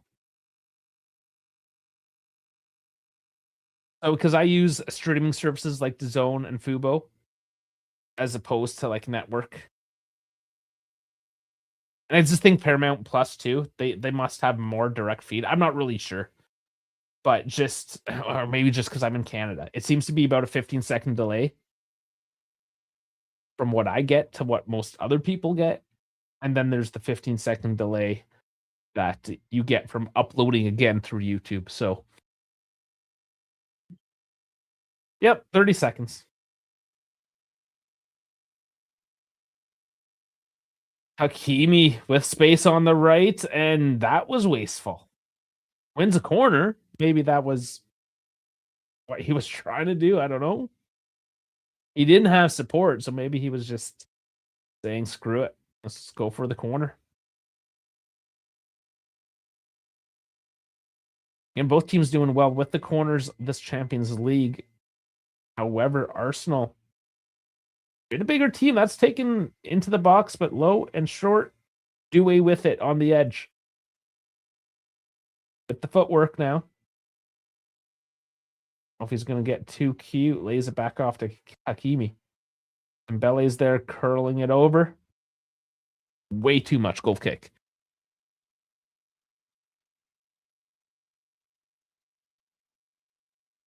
There was a way, perhaps, if they let me force what the score was. Yeah. What do you do? What do you do?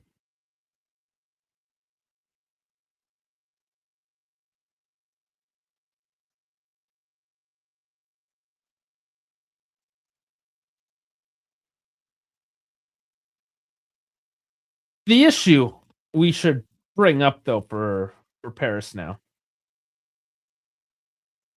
they needed the penalty. They absolutely needed the penalty to convert.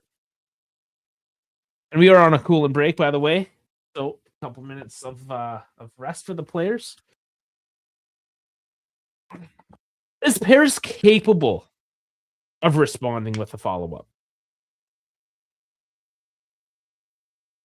They haven't looked as if they were.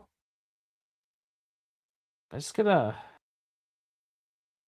there was one of those Amber alerts that came up on my phone, but no, not important. Amber alert means there's a missing child or something. I don't know. I think America does that. I don't know if other jurisdictions do that as well. But in any case, I thought it was actually something serious, but no. Don't just messing with me. Anthony, I used to go to Silverstone a lot. See one. Oh, you're going back in the you're going back in the comments there, Dan. Yeah.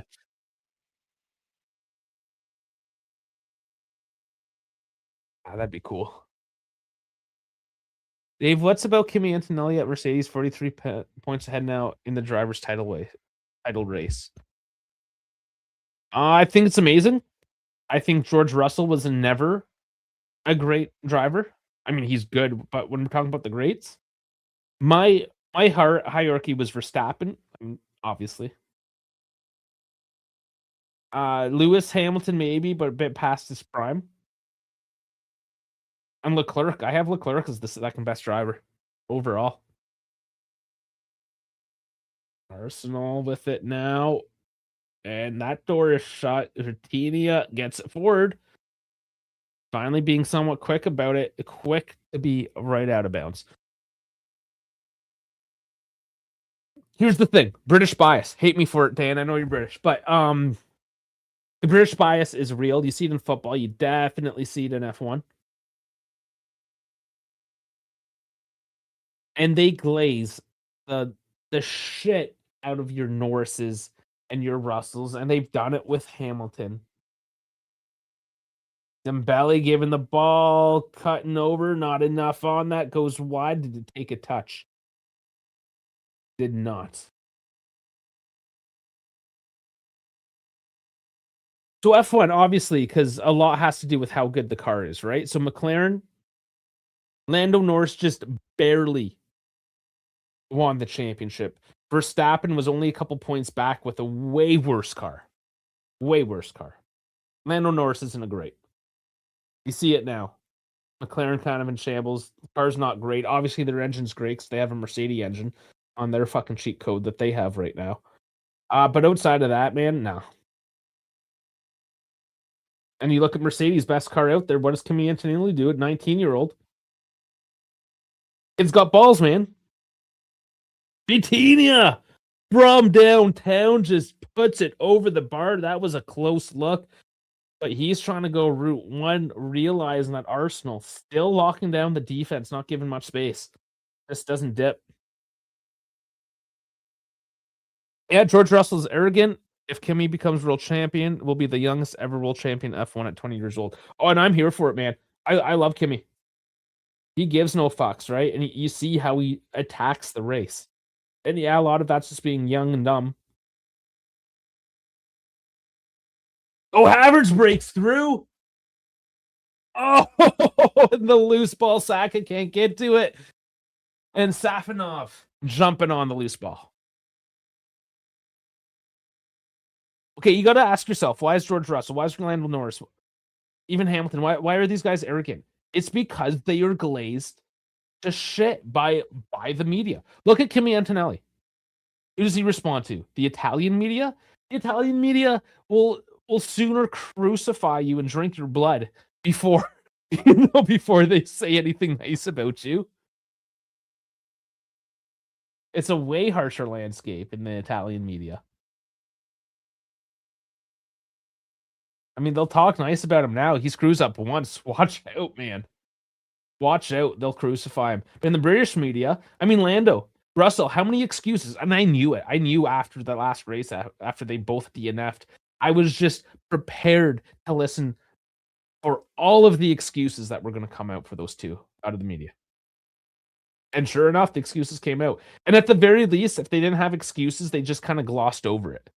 They talk at lengths about Lando Norris constantly. Oh, DNF, we'll just talk about him for 20 seconds and move on. All right, back to the game. Get fired up about F1. The crowd's definitely a little bit more into it now.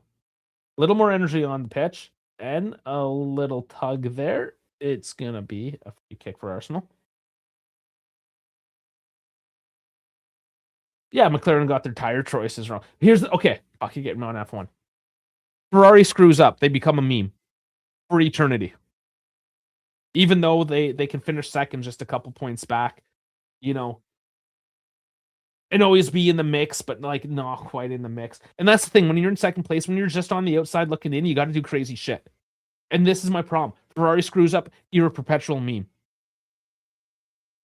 McLaren screws up, oh, it's Oscar Piastri's fault. Let's not blame anything British. Tell me I'm wrong. Honestly, tell me I'm fucking wrong. Because that's what they started doing, is trying to pin it on Piastri's decision, because there was a little bit of radio just before the race. No, man. The team's got to make the decision. They have to say this is what it is. You're paying for a strategist, you're paying for engineers. No, this is how it's going. McLaren screws up. Oh yeah, let's find a scapegoat. Ferrari screws up. Crucify.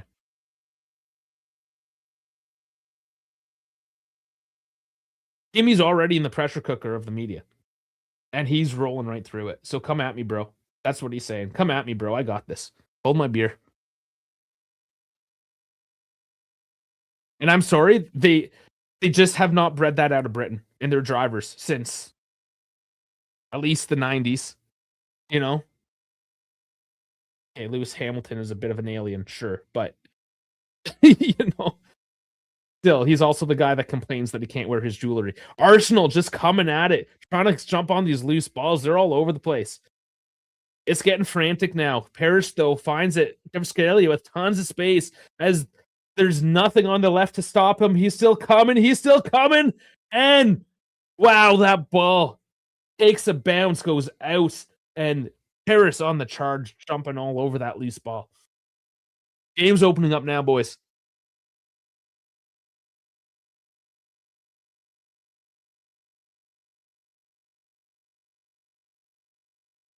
It's Kvaratskhelia. That's all Kvaratskhelia coming forward.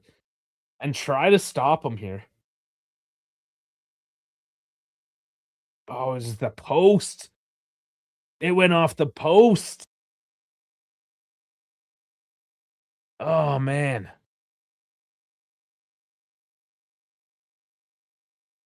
I have not heard the slot in Milan. I mean, Milan's going to be in talks with basically everybody right now.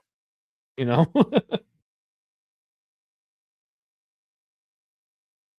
Rhea sleeping. Man, you'd be sleeping too.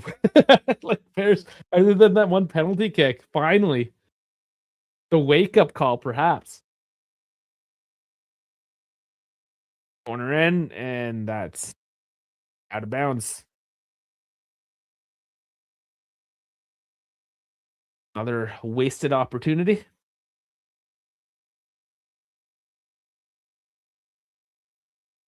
$12 to go. So this is now where I think things start locking up again, as nobody wants to make the mistake. We'll see if there's any heroes.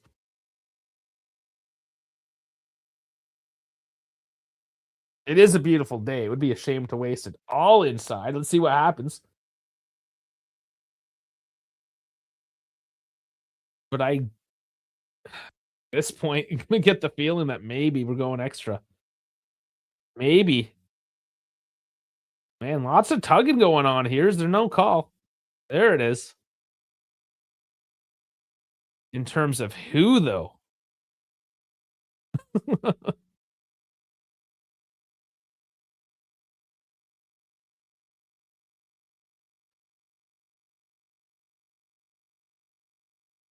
think it's against Dewey.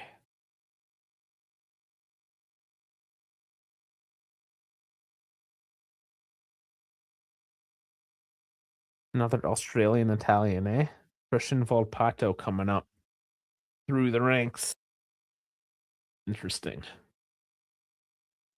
Ball kicked forward. Arsenal.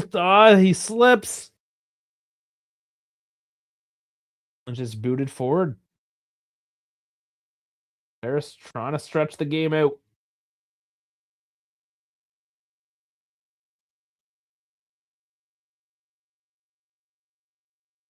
Nothing's determined at this point. I think there's more in the tank here for these guys. 10 minutes to go. Possession has dropped to 58% for Paris now. It was up to 78%. Things have certainly changed around.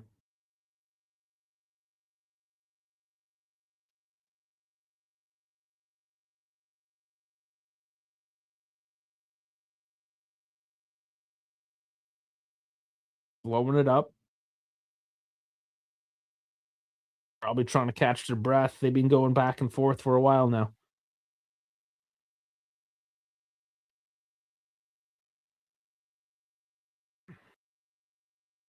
Still Paris holding in their back line. Arsenal certainly won't be opening up their defense at this point.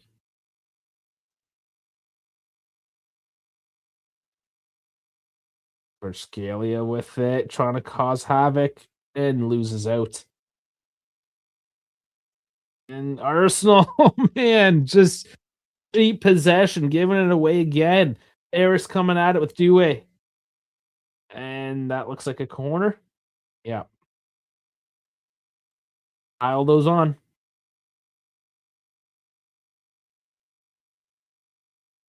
Okay, a couple more changes, finally. It will be Martinelli and Madueke coming on. So a couple of right guesses there for substitutions at the halftime. I'll take it. Lewis Skelly's on the ground right now.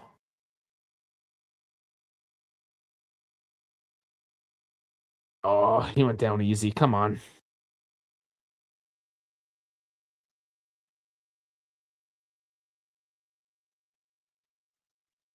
Ball in and headed up over.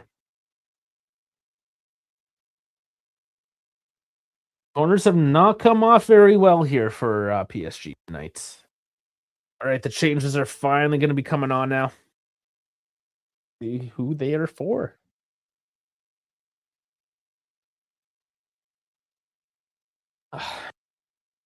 PSG still no subs. Yeah.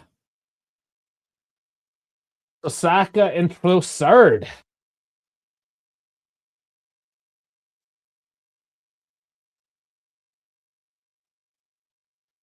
PSG looks like they're preparing for extra. If they can go into extra with no subs, or I mean at this point pretty fresh subs.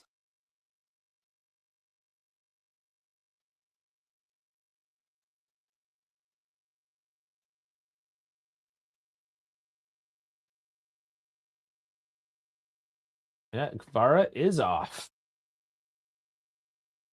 Or Barcola. So there you go. There is a change.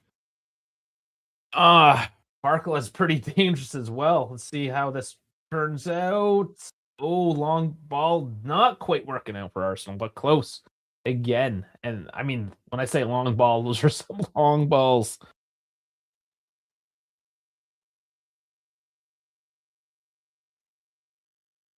Arsenal probing.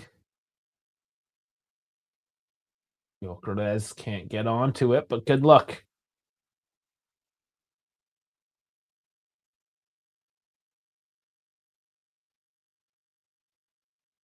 Things are tensing up now.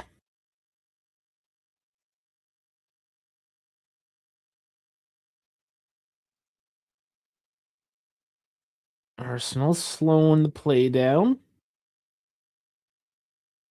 Is that enough for a long throw-in?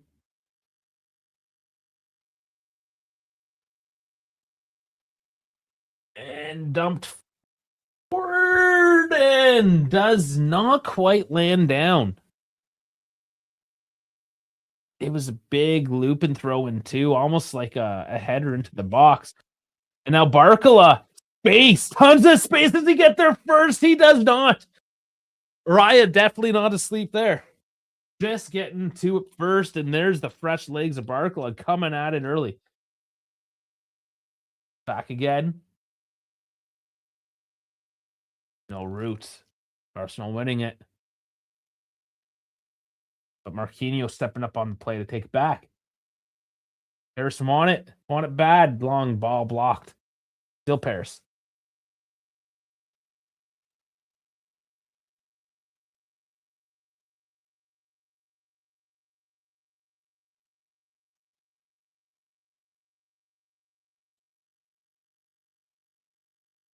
Five to go.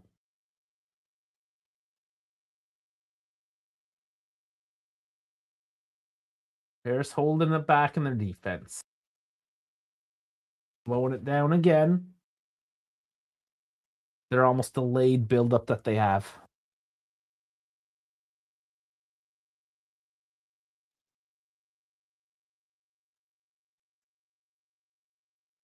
Still just working it. Getting deeper and deeper. Trying to peg Arsenal back into their zone now. But this has not worked at all for PSG tonight.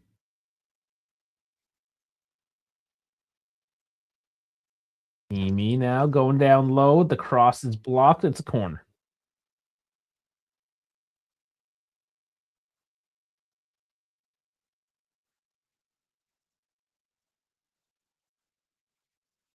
And looking at the replay there. Yeah, I mean, Ray, I got it. Perfect. Just right. Belly with the cross. On the second attempt, also headed out. Oh, Mendes misses that clearance. Gyökeres. Harris gets back quickly and overcooked the pass. Oh my. Oh my. That could have been huge for Arsenal, and they just couldn't handle the pressure.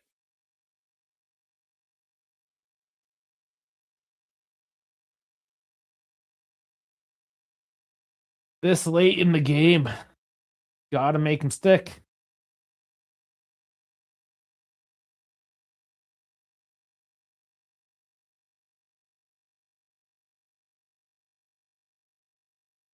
I almost feel like Paris is playing for extra time at the moment. That or they just have no answers.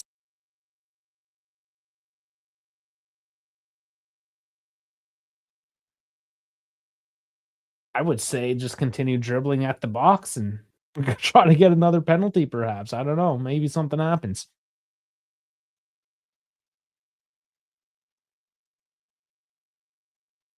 Make it messy, you know?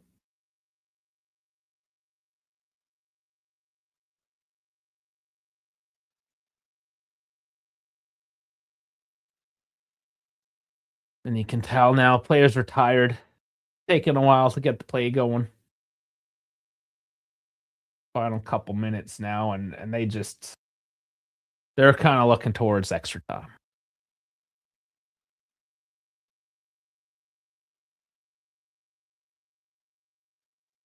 Beautiful hold there, and Gyökeres not called.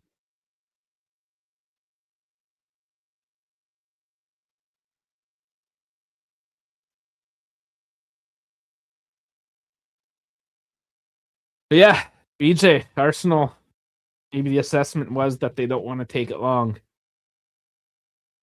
Try to finish it in 90. They got 90 seconds left. Plus added time. Let's go. I love the late winners. Honestly, extra time. I don't know. It has its moments, but do away with it. He's trying to take everyone, and jeez, Coutinho gets the ball, nice and center at the edge of the box, and floats it over the bar. Oh, Raya with the cramp. This is a time waste for sure. Big looping ball. Doué's just there in space. Nobody's covering him at all. That even hit the bar? No, but it did hit the top netting. It was fairly close. Fairly close. The depth this whole game. They were locking her down the whole game. They tried, and it rarely ever works in these situations. Like at this stage, the quality of players, right? To just sit down low and hold on for dear life for what 84 minutes? Nah, man. Plus extra time. That's forever. Forever. I cannot see. 6 minutes. He was holding up the sign, but he didn't turn it on. Oh man. So 6 added on.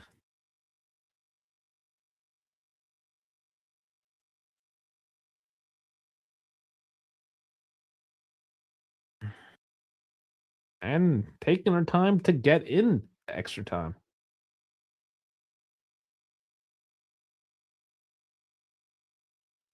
Man, that guy's got to clean his fingernails. He's on international television. He's got nasty fingernails. Wash yourself, buddy. That's the Arsenal fan, by the way.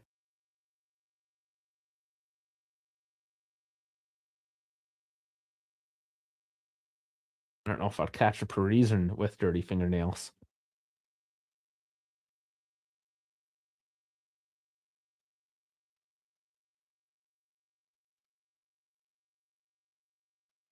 Okay, so should we call it 7 minutes of extra time? Because 1 minute's already wasted here.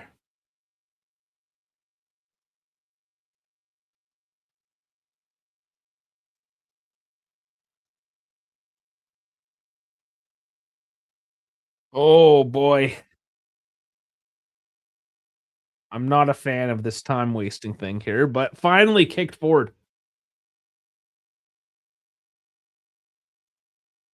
Like when he wastes 90 seconds of extra time, you're just I don't even know what we're doing. Just hanging out, having a chat, grabbing a cup of coffee. Like why? I know you're tired, but that's why you get paid $20 million a year. Let's go.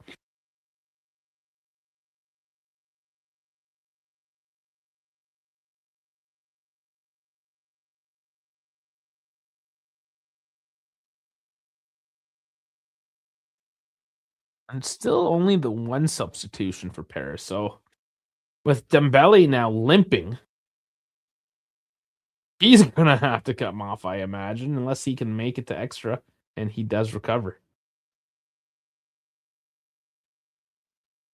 Oh, there's a foul. Yeah, so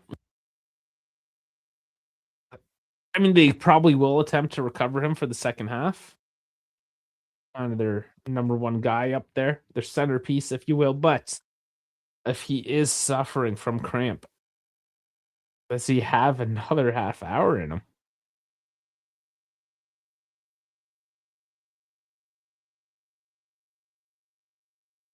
Oh, they are preparing Ramos. So maybe it will be happening. Until then, they're slow with it. Bringing it up high. Watching the clock, it seems.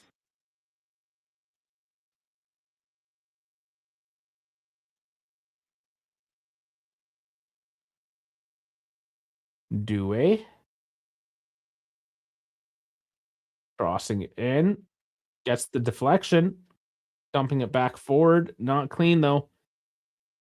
Barkala fights it back. But they go all the way to the halfway point and have to start her again. Arsenal slowly pinching it up, making it hard for Paris to build up. Imagine about 3 minutes, maybe 4. I don't trust the extra time added on because there's tons of time wasted. Wide on the left side. Barkala, no space to run. Brings it back.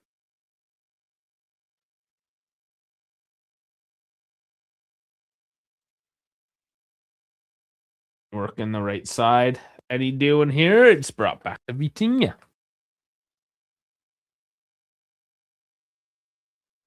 Going to the wire now.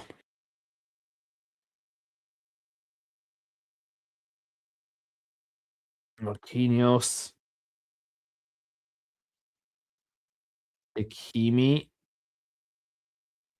1-2. Ruiz. Hakimi. Marquinhos. Just passing it around. There's Vitinha. No space yet. Neves. No, sorry. Luiz can't get at it. Imagine Arsenal score at the 96 and saving the subs just backfires. That would be hilarious. It'd be a talking point, but here is a yellow. João Neves picking that one up. Going in too hard. And we are at the point of talking about seconds left. Dembele does come off for Ramos.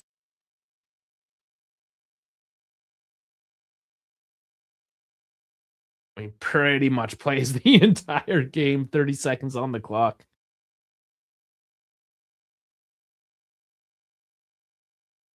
But yeah, his season is done. Couple weeks only till the World Cup, mind you.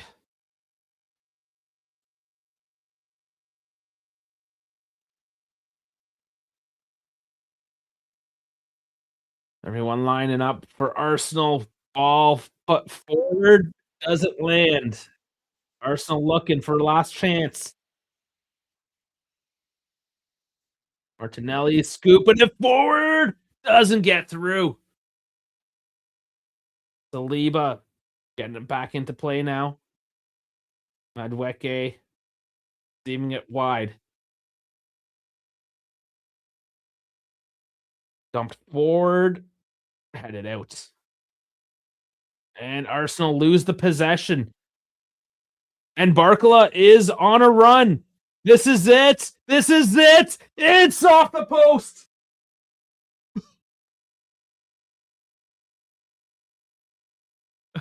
Oh, man.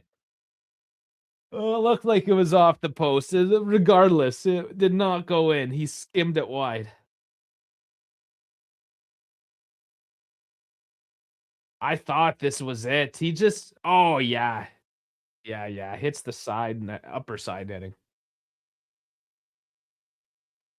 Oh, that's the 90. Could just have a nice, easy Saturday. Hey, we got to go deep on this one. I guess the chores will wait. We're going for extra.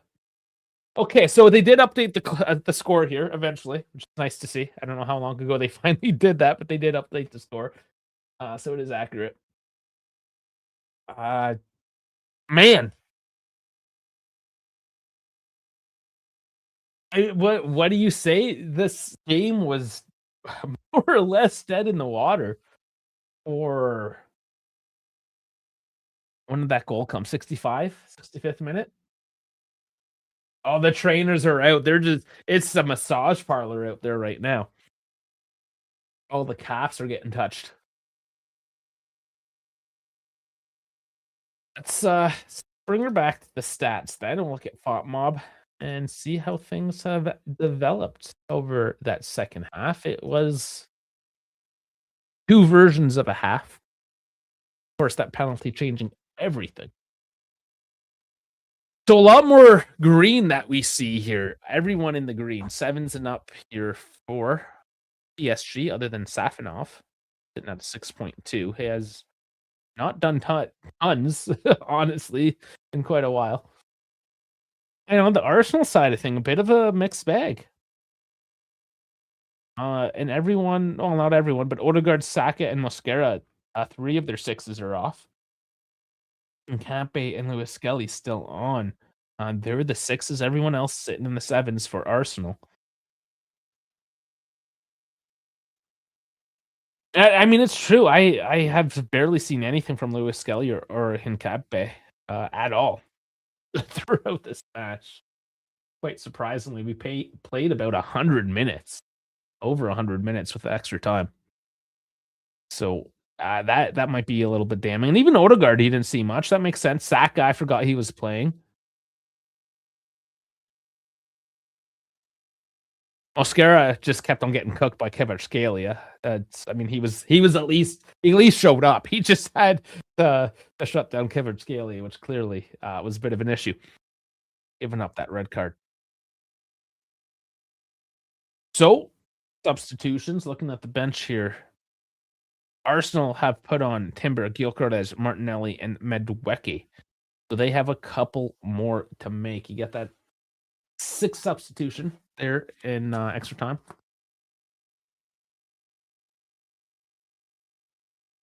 PSG, though, Barcola coming on at the 83rd minute, so he's more or less fresh. Man, he had 2 chances to put the game away. And then Gonzalo Ramos coming on at the 90th. So the 2 substitutions they have made are very fresh. Very fresh. Mind you, Martinelli and Madueke also coming on at the 83rd. But Timber and Gyökeres coming in at the 66th. So those guys already putting in a bit of a shift. So is that going to be telling? I know it was just alluded there by BJ earlier on. If Arsenal scores in the 96th, it makes holding on to your substitutions look kind of silly. But now but now they can throw a bunch of fresh legs at it deep into this game. So they get a few minutes rest, recover some of these guys, get them to run for a few more minutes, of course. And I think it's Zubamendi and Etze coming on. So Arsenal are going all in with the substitutions. And it's Havertz and Lewis Skelly that comes off. So Lewis Skelly makes sense. He's been vacant. To be honest, though, Havertz already got the goal. Had to look at a second, but also not really there today. In the grand scheme of everything, he'll be happy to have had his goal, but that's all he did. Okay, coin toss again. Rice Marquinhos shaking hands, and let's get ready. Let's get the scoreboard back at her and settle in for another half hour. See if we can finish this one before penalties.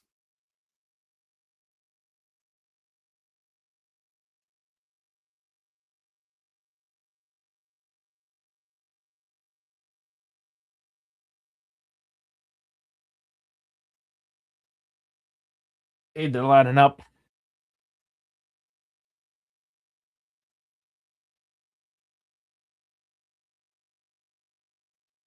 And we do have kickoff.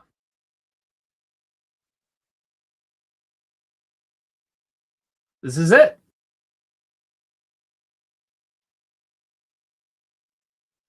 Just syncing up the time. We are indeed synced up now. So let's get after it.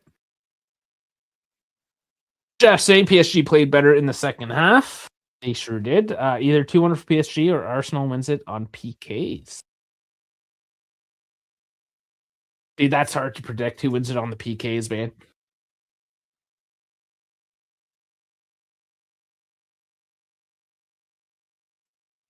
Like, I'm going to take Raya over Safanov any day of the week in terms of goalkeeping. In terms of the goal scoring, man, I mean, I don't have the individual stats on hand, but I'd imagine it's probably pretty even. And it's going to come down to that mental pressure and if they can convert. I mean, you can put most anybody on either team at the matter, right? The amount of technical skill. But yeah, if it went down to penalties, personally, I have no idea. I'd have to give edge to Arsenal just because of Raya. But here they come now. Ball in and defended at the last, going for a corner.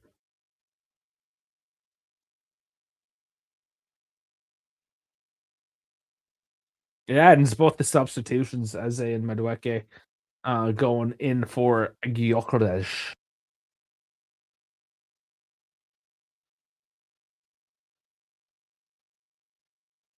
So maybe it's Arsenal's time to work on building up some corners. It has been mostly Paris tonight.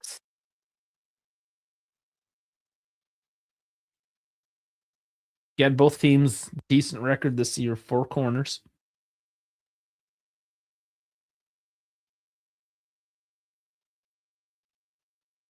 Arsenal with a bit more height, however, and the ball is in and headed off at the near post.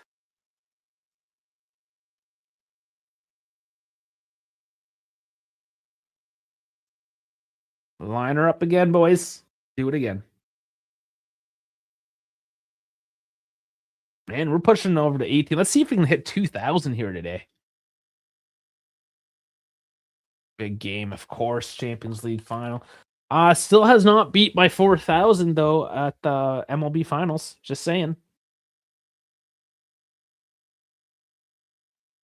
And that one goes right into the side netting.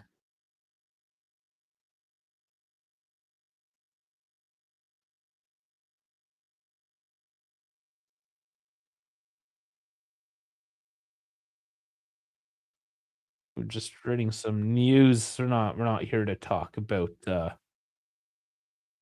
Juve here today, but just more drama. It's Tudo Sport, so it's probably fake news.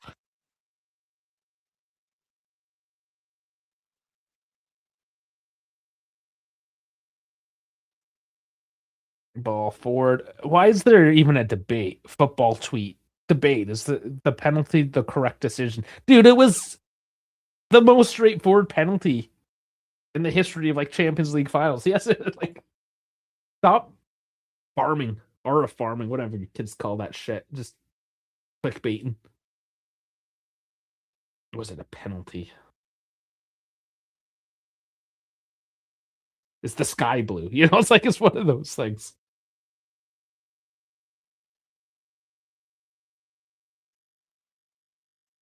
Actually, asking if the sky's blue is more ambiguous than asking if that was a fucking penalty. That's how obvious it was. Madueke with it again. No, what? I would be upset with that as well.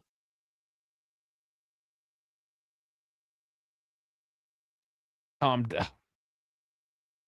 I would be calm. I would not be calm. Goes on Neves, but he's Spanish, so of course he's going to cry easily. Zaire Emery coming on. Another right prediction. Nailing it.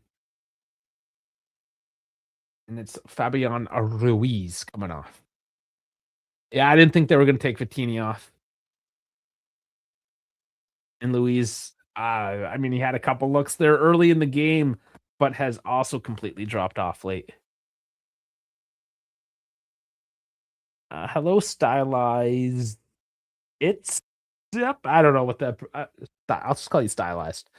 What is going on?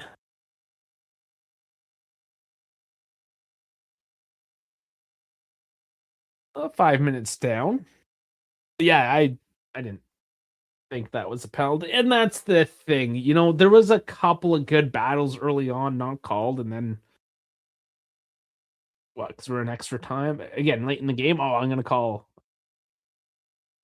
you on this one now all of a sudden and just ruin any semblance of consistency. I don't know, man. I don't know. I am not supporting either team, honestly. I just have a prediction that I think PSG is the better team, and as a result, should be the ones winning. But at this point, I don't know. Nobody knows. What team are you supporting? I'm not a fan of either team. Let's just be clear. It's not a matter of support. PSG fanboy, right on.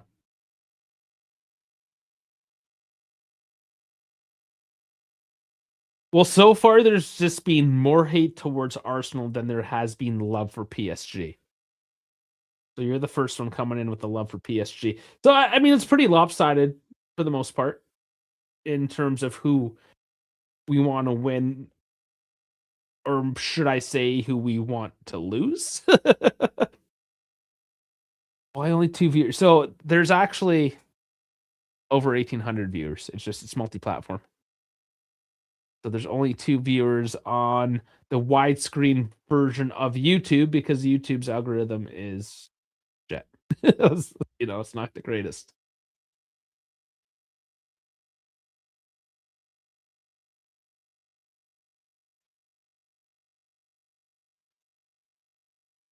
But yeah, whatever platform we're on, that's why we go on all platforms. Yeah, BJ saying I hate both teams. Not gonna lie. Yeah. Oh, thanks. You subscribed. I appreciate that. Right on. Well, it's F1 next weekend. Hopefully, you're into that. You got the Monaco Grand Prix as PSG. Ooh, that had to. There it is. There's the yellow card coming out. That one was obvious. That was a clear tug.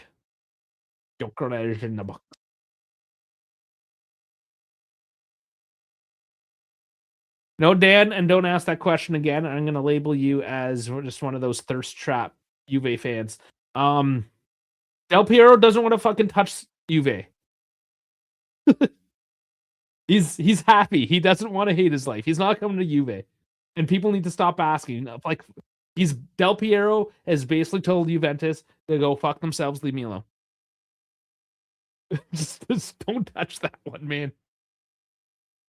And quite honestly, I'm kind of tired Because I mean, how many times do we need to see Juve News Live post about and clickbait everyone into, oh, is Del Piero? No, he's not fucking coming. Interesting ball in. Gonna win a corner off it at least.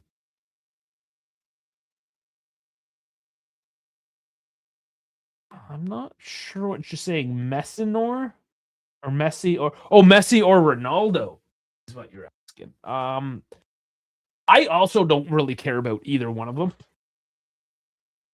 The fact that Ronaldo played for Juve, kind of, on one hand, I did support him when he played for Juve, but then the way he left Juve, he can kind of go fuck himself as well. So, and I think Messi is a bit of a bum. Just the antics he's kind of pulled since he's been in the MLS. He's not there to play football. He's there to build his brand. He's doing it for the Instagram, or like, I don't like either one of them. A bunch of poster boys. I like the Grinta players. I like the guys that get dirty. Hakimi putting it up high.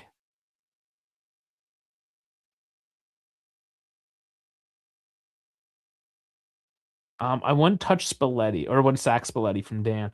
I don't think it's a matter of sacking Spalletti. I think it's a matter of Spalletti leaving under his own conditions.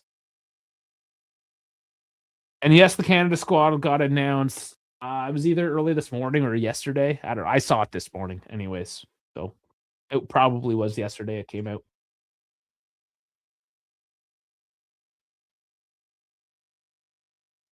And yeah, that's just a few of my Juve jerseys. Not all of them, but yeah. I mean, it's a Juve channel primarily. If only I had a YouTube channel back in up until 2020. I basically started the Juve channel once they started losing, because that's my luck. Yes, and Jesse, fuck you. What are you doing knowing about the Canada soccer team, man? Like, nobody cares other than Canadians. That's kind of impressive. But yes, Jesse Marsh. I guess he is English. Jesse Marsh did sign on 4 more years as the Canada coach. Or no, he's American. It was the other guy. It was the previous guy that was English. Sorry, Jesse Marsh is American. Oh, is that a penalty? No call. Play on. It was shoulder to shoulder. Medwecki going down, but Paris turning it around, trying to counter. Could they capitalize off a controversial play?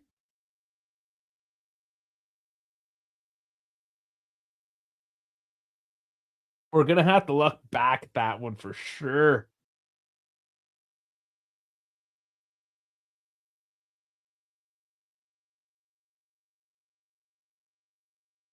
If it was going to be a pen, it would be for Arsenal.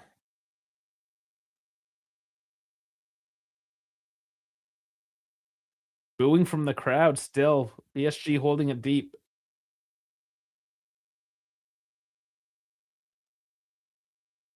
Yeah, we're going to have to wait for the stoppage and play. I don't know. I'm not sure about that one. It did look shoulder to shoulder, though. PSG just trying to get through the Arsenal defensive line. They cannot. They're still yelling about it. He obviously has not got VAR in his earpiece telling him to call it back. And there's a whistle. Oh, for dissent. Declan Rice getting the card. The captain protesting. And perhaps rightfully so. I don't know.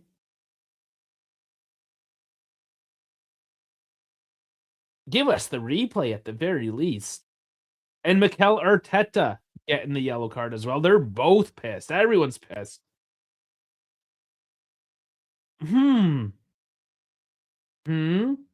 Initial contact is shoulder to shoulder.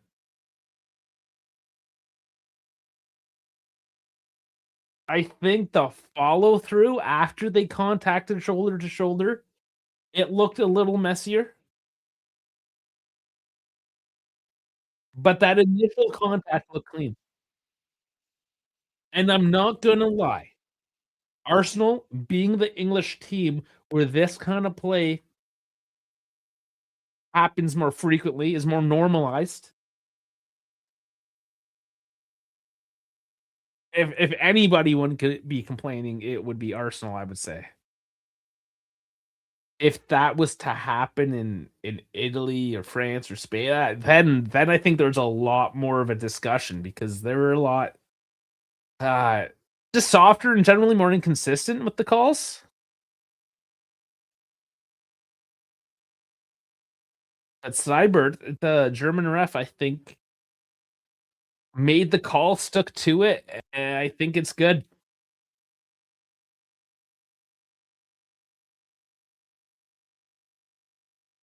Would I cash in on Jonathan David?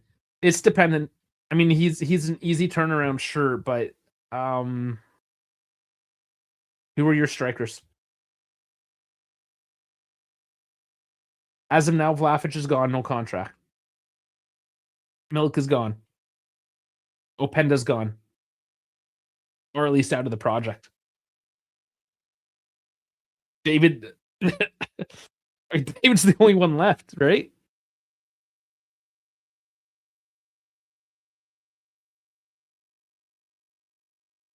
And historically, his first year at a club has not been the greatest. And I've talked about this before too. Like, yeah, he's a free transfer. You're gonna make quick money on him, but I think you can make a little bit more money if you give him that second year and really let him establish, and then determine if he's worth selling, or if he picks it up and finds that comfort within the team and starts producing at the level you expect him. Right, but he is on high wages coming off on a free, so to turn around a free agent is smart business, but only smart in this specific situation if you bring in the proper backups, and that is going to be the case for almost every discussion that we have with Juve this offseason. KB coming in, just dropping a like. I don't care for CL anymore. Thank you, Juve. Oh, I appreciate you dropping in then. All right, sorry, we are into extra time of the first half of the additional halves here. Oh my god, the words. We're in extra time of extra time. Few seconds left to go, anyways.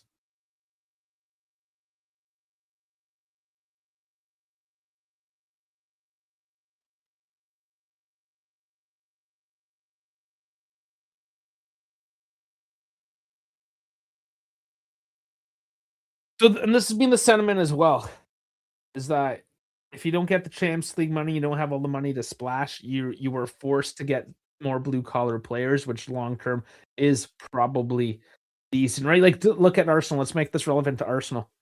They took years to build it up, and yeah, they did have more money. They had the Premier League, fuck you money, sure, but they built up blue collar. Or Liverpool as well. There's another good blue collar team. Spent a few years building it up. It's just when you're the historically best team, like Madrid, they win uh nothing. They win nothing this year, and it's like the end of the world for a Madrid fan. I mean, we are done. It is halftime. We got 15 minutes left of this game.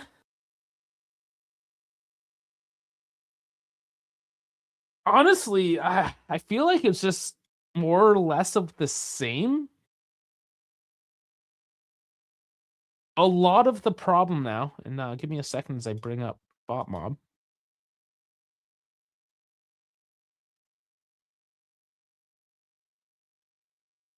Here we go. Okay.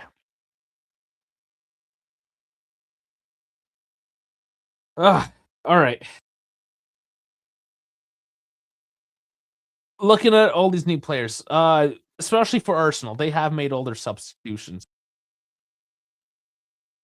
You start losing your core formation, that core identity that kind of came in with the game. You have guys coming in mid stride, so to speak, right? Paris, I know they only did the 3, but you add that in with how tired these guys now are, and the organization starts to drop off, and it's losing the sharpness, right? As we see here, Vitinha, getting worked on, trying to loosen up.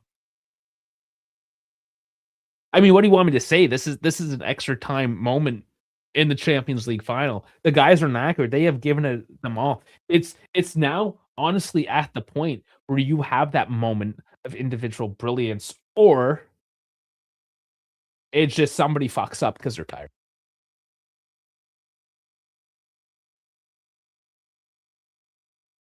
You know? Uh be the next iShow Speed. I'm not gonna be the next iShow Speed.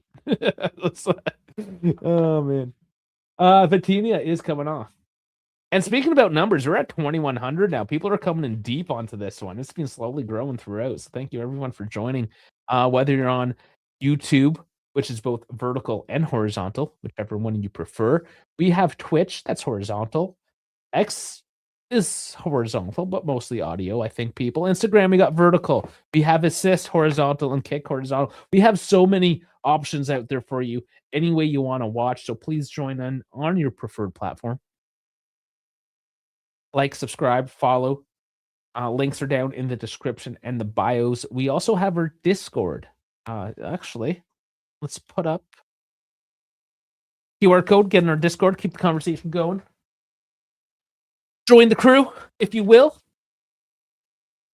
Otherwise, man, it's 15 minutes left. It's do or die. Tactics are mostly survive. Let's be honest at this point. It's mostly survive. Stay on your feet. Don't make mistakes.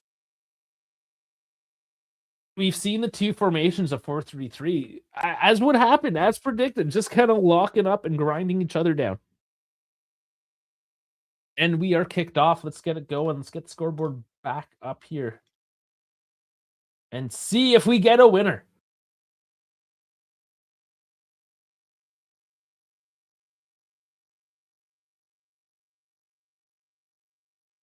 And we are at extra time 2. I'm just going to resync everything as well.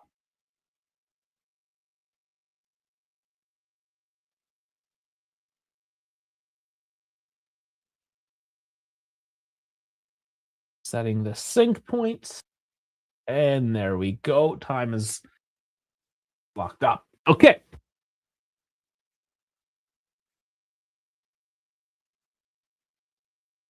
Paris going long. I mean, just Arsenal's defense today has been quite impressive. We didn't really get into the stats either, but I'll read them off for you. 75% back up in possession for PSG. XG now at 1.65 to 0.35. Arsenal's XG has only went up 0.1 since halftime. Total shots 19-4, on target 3-1. Touches in loose ball. Raya comes out. Raya, sorry, and gets saved there at the last, but had to come in and not controlling it, but mad at his defense, allowing that to happen. Big header forward and space in the box to attack. Raya doing well to actually be aggressive there. As Ramos is right there in attempts to pounce on that loose ball. My lord. Saka is shit, to be honest. I'm not a fan of Saka at all. I think he's mentally weak as well. It's a big thing for me. The Grinta. Nice passing in the box by Paris. Can they? Nope. Not get it through. Joker is better than CR.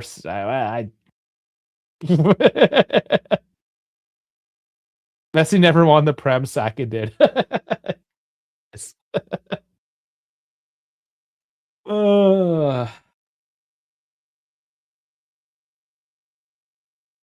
Yeah, what's with all the emojis now? What's going on here?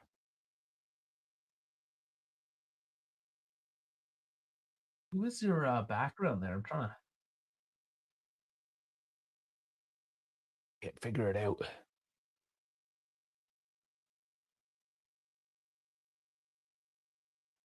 I think we're playing for penalties, guys. I don't know. At this point, I know it's kind of easy to say at this point. Or will Arsenal find one? Medwecki taken down, and it's got no? Is there no yellow? Or do we? You sure? You sure about that one? He's not on a yellow. Okay, it didn't look horrible on the replay. Clear foul nonetheless. Oh, you're leaving me. All right, buddy. Oh, you're from Pakistan. All right. Yeah, I guess it is pretty late for you, eh? Well, thanks for dropping in. Appreciate it. And you have yourself a wonderful evening. Yeah, you don't have a stream with this, I imagine, in Pakistan. I know you guys don't have all the TV rights out there.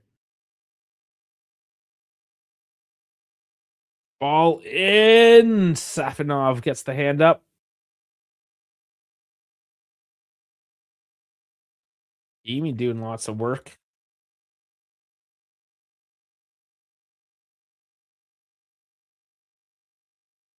You're not going to stay up for like the last 10 minutes. It's so close to the end.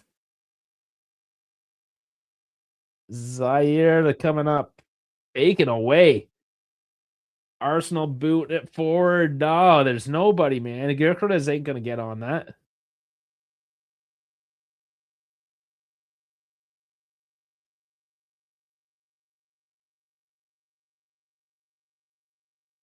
Are they talking about Dembele possibly missing the World Cup? He did come off officially as injured.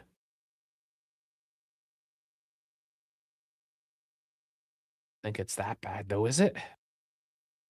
If it was that bad, he would have just dropped and came off immediately.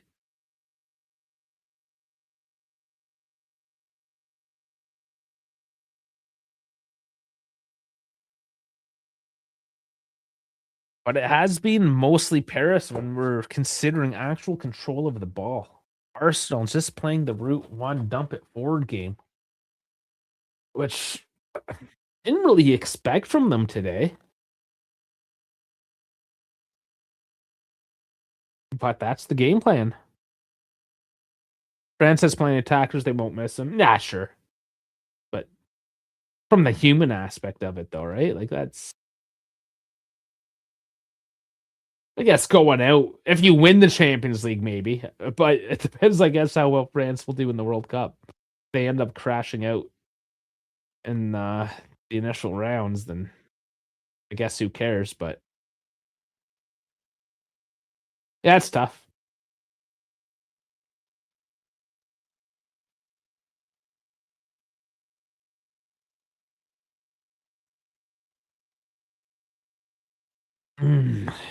Taking a good look at the crowd here. Some people are into it. Some people are nervous.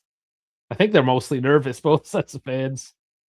11-2 on the corners. Harris has done nothing with them. And nothing with that one.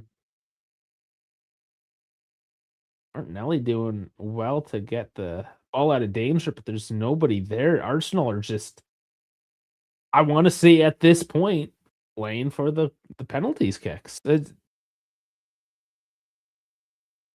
just part like, if at any point they park the bus in this game, I want to say that now the bus is parked. They made the changes much earlier too than Paris, so overall, a more tired 11. Is there anything left in them? 8 minutes to go. They're gonna have to, at the very least, hold on for dear life, because Paris has really started to dominate the stats line.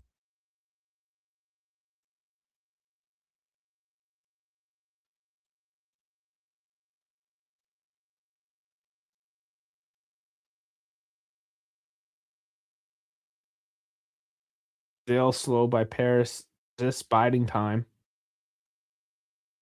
I wonder how comfortable they feel going into penalties as well, but they're also in control and not willing to make the mistake. I think is maybe as frustrating as this may be to watch. That ball just dumped straight into Araya.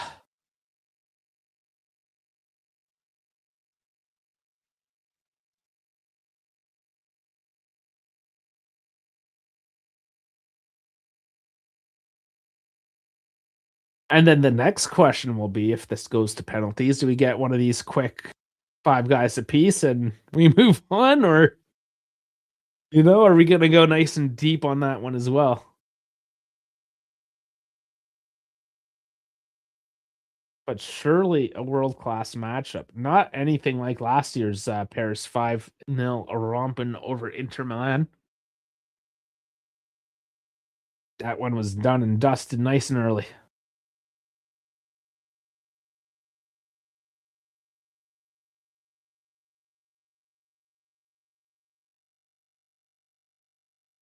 But we're there. We're there. They're tired. Just emotionally, physically. I think these players are done at this point. They looking exasperated. Even even from the sidelines, Luis Enrique, kind of that long face. Let's say no. No, not finding good contact there with Madueke.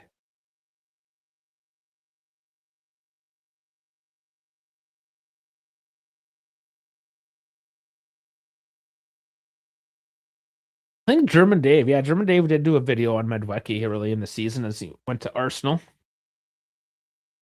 EP, one of my favorite fan shots, 8 of the dude that obviously bet next month's rent on this match in order to pay for this trip. Oh, I see what you're saying. Yeah. R, I think meant R, not 8.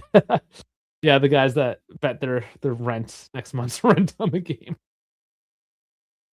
Oh, they're losing it right now for sure. Win big, lose big. I didn't even check the betting lines on the game beforehand. I didn't see who they favored. I imagine it was Paris. It was. Oh, that's just who will score next. Yeah, I should have checked before the game.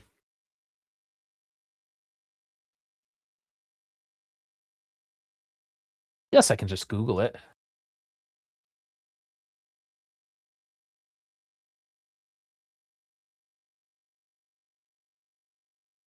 Paris had a probability to win rate of 52 to 57, so it wasn't a big difference.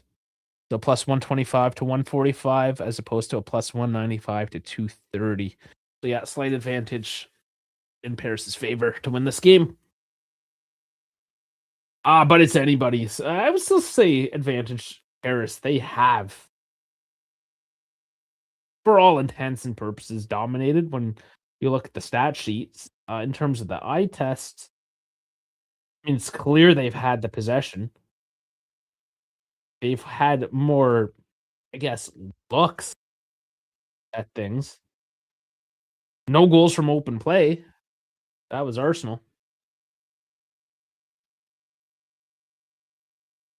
But the stats aren't going to matter here in a second.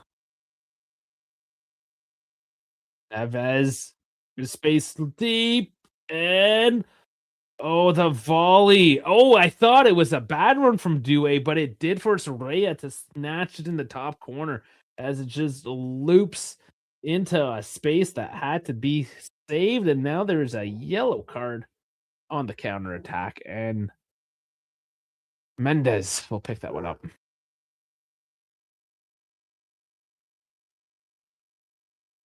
Doué taking that one off the volley, off a deflection and a volley.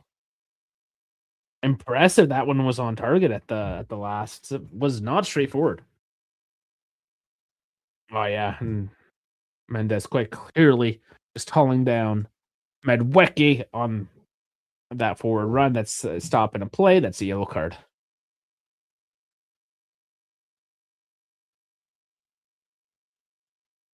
Excuse me. Pretty late there for you, P. Morton, isn't it?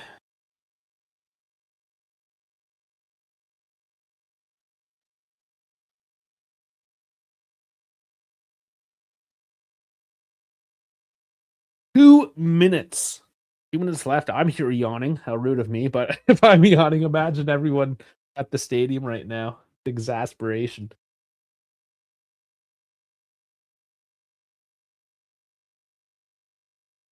Arteta definitely giving out some last minute instructions, trying to egg his team on to go forward one last time. Possession's at 72. It's settling in at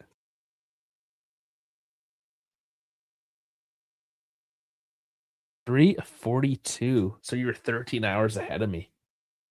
Jesus.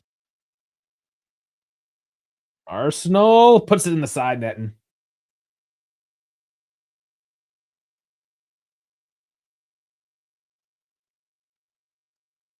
Well,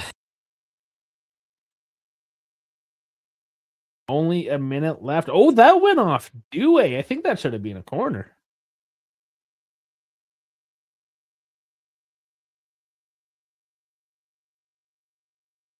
Final minute. We got to push to 2,500 people now. We're at 2,378. Let's go. Let's push this forward. Counting up. Let's go. All thanks to X. It's always X that pushes us forward. 2.3K. Yeah. Majority of them. Of course. Love y'all. Don't matter which platform you're on. Arsenal with 30 seconds to go. Medwecki with it. This is it. Cross in. Headed out. Gabriel gets it forward, though. And Gyökeres takes a heavy deflection. Heavy. Asking for a handball, Arteta is. I didn't see anything, but we're on the radio. Maybe taking a look. I don't know if I saw a handball there.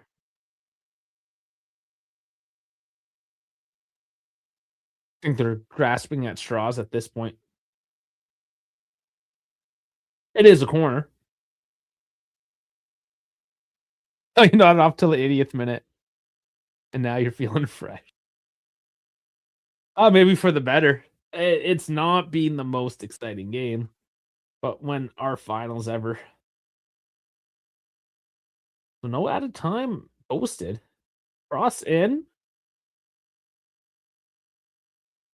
Oh, it's up. It's down.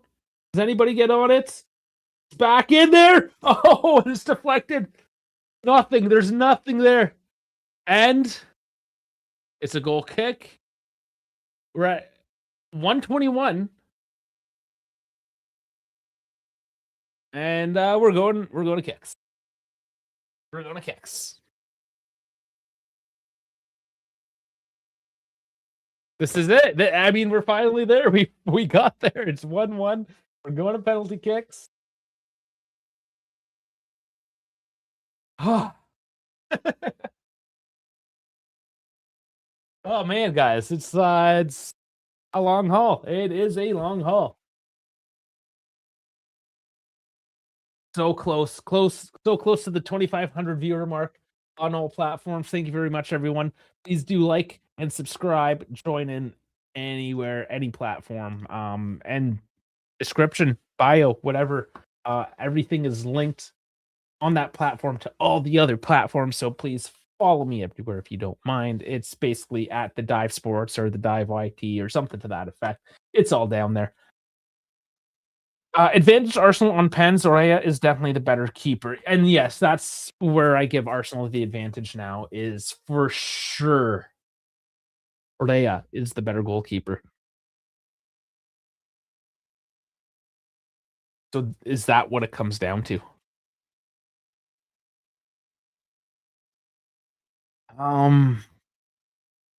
Let's see. What are the odds on the UCL final penalty shootout? See if that's a thing.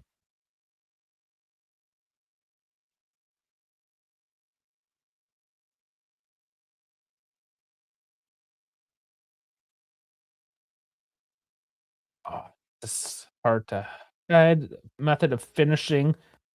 So 18% had voted penalty showed that's how it would finish.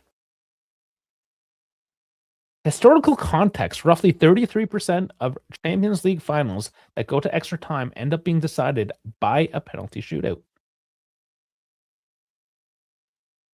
Interesting. That wasn't a great watch, not a good showcase for the sport if you're a casual. When is it though? Finals are brutal. You never know if Safonov becomes the keeper. But yeah, if we're predicting at the moment, right?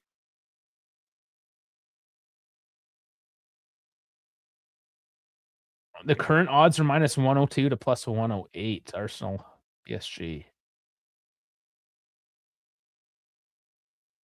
Not a huge swing, mind you.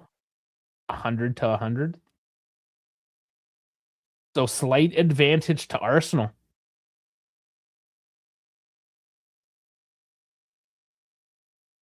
Seems reasonable. And I think it does just come down to that goalkeeping. I don't have a dog in the fight, so I'll back Arsenal just for the sadness of Tottenham fans. Oh, man. That's kind of funny. We hit 2,500. Thank you, everyone. Thank you for joining in as we prepare for the penalty shootout.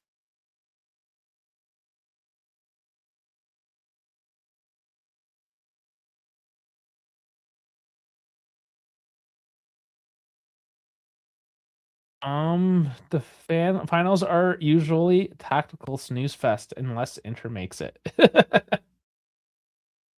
Yeah, usually. Rice and Hakimi now. Marquinhos has relinquished that captain's armband to Hakimi. I'm going to decide which direction they're kicking.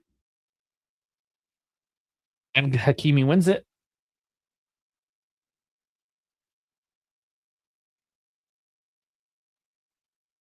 Inter were the better team against Man City in that final, I believe. Yeah, Man City actually don't play the greatest against the Italian teams, at least. There's been a couple, anyways, that they haven't just dominated. I guess that slow tactical play, it doesn't really feed into their strengths as much. There was that Club World Cup match as well. But yeah, Man City isn't always a clear winner necessarily, let's just say. Lukaku was MVP for City. Oh, Lukaku. Miss him. I think I still have it. Yeah, here he is. You just wake up and then your heart is just pumping. Boom, boom, boom, boom, boom, boom, boom, boom. Yeah, so those moments are crazy. Don't get to play the Lukaku clip very often these days, so I got to take advantage of it while I can.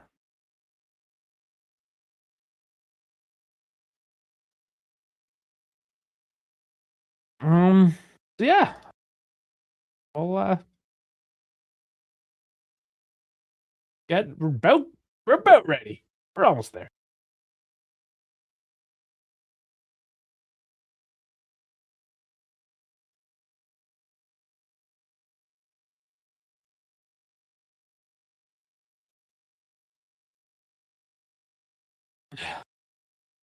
Okay, yeah, they're going on how it's Spaniard against Spaniard to start off here. Ramos versus Raya.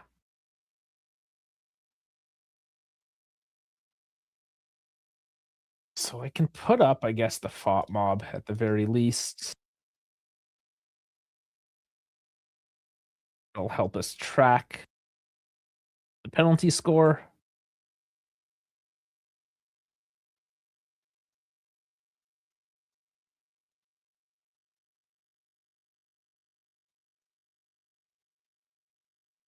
Okay, and I'm not gonna stare at the screen or anything. Look for any spoilers until the pick is complete on my end.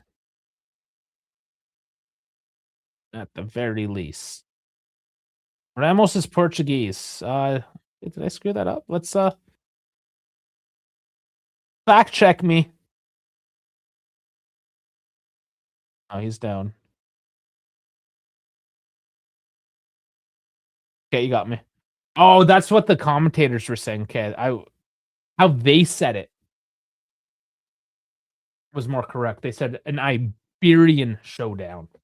So yes, I mean Spain and Portugal are Iberia. Pug in human form for Rhea. I don't know. Here we go. Ramos though stepping into it. And that one's easy. That one's in.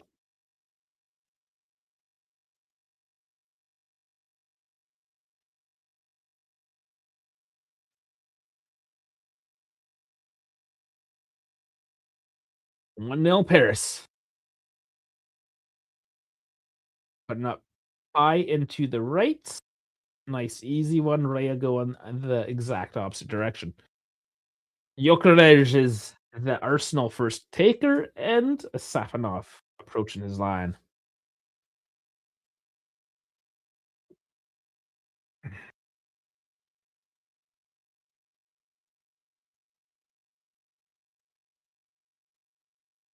Walking up.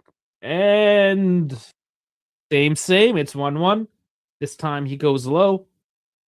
And Safanov is sent the opposite direction. To the right as well for Gyökeres.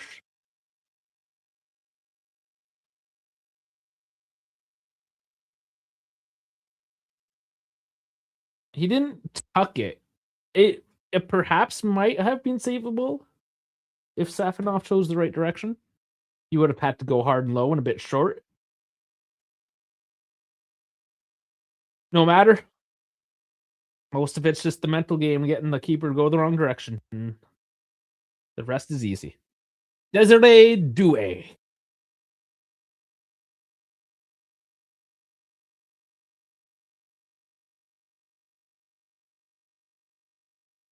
Coming at it straight.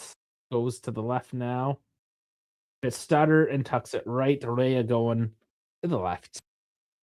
And another easy goal.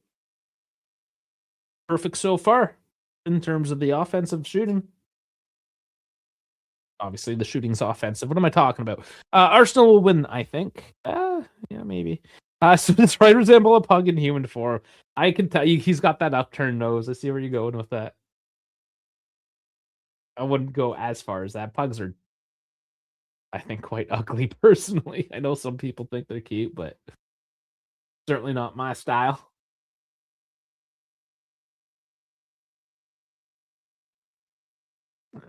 It's Ace turn.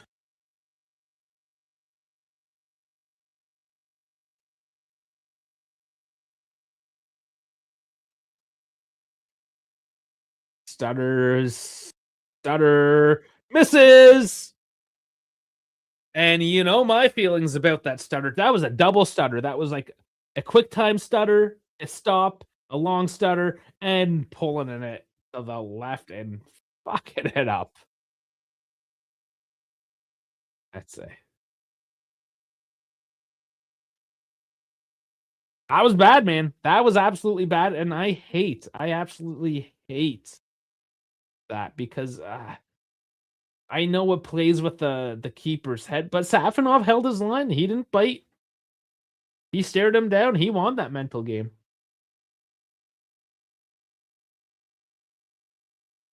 That's the first miss. Mendes will try to extend this lead for Paris.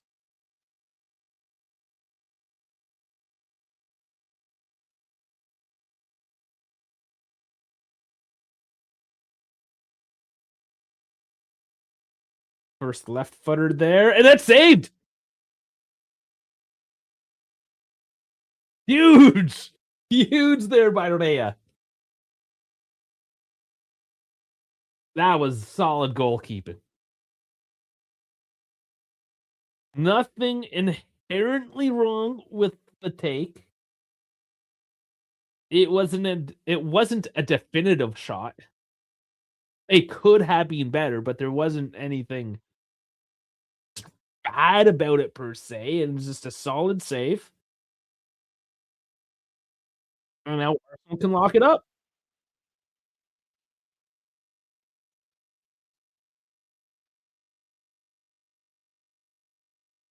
Yeah, I love penalties. I don't hate them. I know some people are completely against penalties. I don't hate them.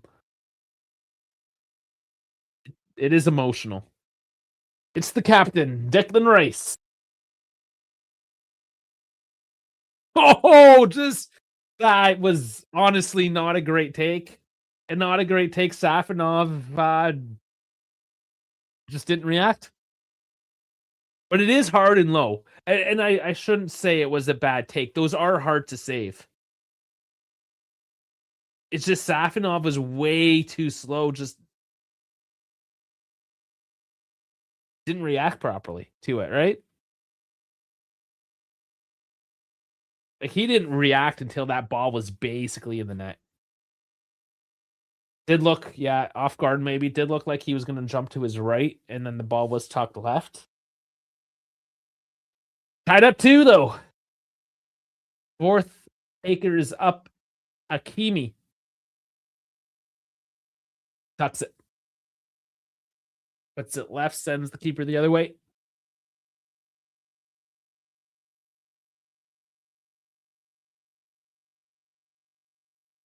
Three, 2.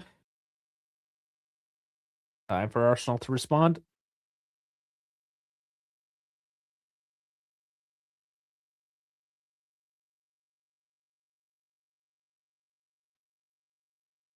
Martinelli is the next man up.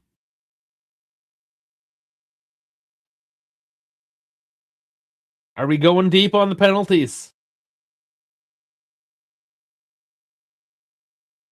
Fourth man now.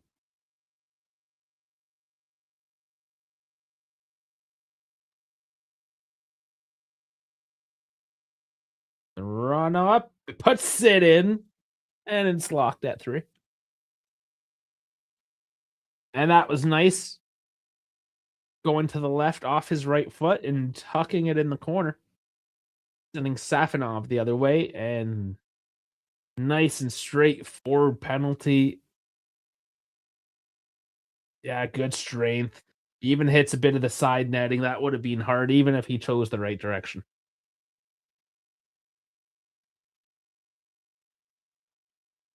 Fifth man up. Paris.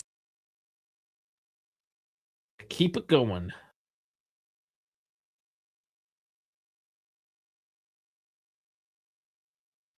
The pressure is is basically at its pinnacle right now.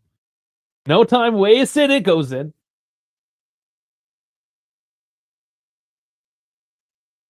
So, I mean, that's that's all on Arsenal now. Do they show who's putting those in down below? No, they don't. Wish there was a proper like penalty score that we can roll with, you know? No matter. Arsenal up. Is it Jesus? Yeah, Gabriel. Let's see what he can do. It's do or die. It's all on the line. Arsene Wenger is maybe going to stay alive for this. Hand to him for a second. A big run up. Oh, and it's over the barn. PSG are the winners of the 2026 Champions League, and that is back to back after securing their first ever last year with a 5-0 win against Inter. A nice, easy outing. They have to go deep into penalty kicks on this one to dispatch Arsenal. And it's over. 4-3 on penalties at the last, and it is done and dusted, ladies and gentlemen. Wow. I did not expect that, and that was obviously too big of an occasion there for Gabriel. He overcooked it.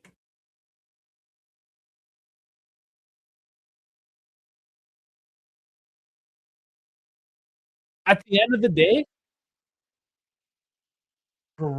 absolute credit to Arsenal and how they defended and how they pulled that off tactically, being the less athletic and the less technical team overall against PSG. But when it mattered, PSG started cranking her down, did enough, to get it where they are, to get it to the PKs. And it did come down to the mental game to see who can keep it locked in. At the end of the day, Arsenal gave away the penalty to Dembele in the 65th minute. Couldn't keep her locked down. At the end, they missed 2 penalties. And it wasn't much, but they lost this game today with just a couple of mental relapses. Just a couple. Just a couple. And a game like this, that is all that is needed for a team like PSG to come out on top. We'll take a quick look at the stats here, and we will get on with our day. It's already 3:00 Eastern time, whatever it is. P. Martin's, yeah, peace out. It's 4 a.m. for you, so you have yourself a good sleep. But yeah, let's just look at this quickly. 75% PSG. So PSG's numbers first: 75 to 25 possession, XG of 177 to 0.44. Total shots 21 to 7, on target 4 to 1. Touches in opposition box 43 to 14. Big chances 3 to 1. Missed 2 to 0. Passing 806 at 91%. Very well done. 196 at 69. They played 2 hours and only pulled off 196 passes. Yellow cards 2 to 4, corners 11 to 3. When you look at the numbers, PSG was in fact the better team today. Not to take away the efforts of Arsenal. Tactical masterminds will love to tear this one apart and analyze it. Jose Mourinho probably loves it, but it doesn't matter if you don't win at the end of the day, right? So congratulations to Paris Saint-Germain and Louis Enrique and the boys for doing it back to back. And Arsenal, for the time being, can continue to be a meme. Yeah, that's good. Good way of putting it. PSG was better, but Arsenal was well-rounded. Close enough. Yeah, exactly, everyone. All right, everyone. Thank you so much for sharing. This is a long one, 3 hours and 20 minutes. It was a long game. What could I say? It had its moments. It at least had its moments. We'll give it that. It was a classic final. Should go down in history at the very least. It was, in the terms of footballing history, this was not bad. Not bad at all. Paris getting their back-to-back for sure. Will get in the record books and be talked about for a while. Football is saved. Down to Arsenal. First result that went my way this season, and it's PSG going back-to-back. My life sucks. Let's hope for Ferrari in Monaco next week. That's my plan. That's 9 a.m. Eastern time, so that's going to be 3 European, 2 British. Arsenal lacked that prolific number 9. That sounds like somebody I know. Neutral watching is fun. It can be. Yes, it's nice to do the neutral watch. That's why I try to do these as well. It's not just Juve. I know this is a Juve-centric channel. If you are a Juve fan out there, please join our community. Otherwise, man, we're doing some F1 next week. NHL Finals, Carolina and Vegas. Let's see how that one turns out. More to come. And World Cup. World Cup's coming. And the boys will be back. A few more days. Boys will be back. All right. Like, subscribe, follow. Again, YouTube, Twitch, X, Instagram, Assist.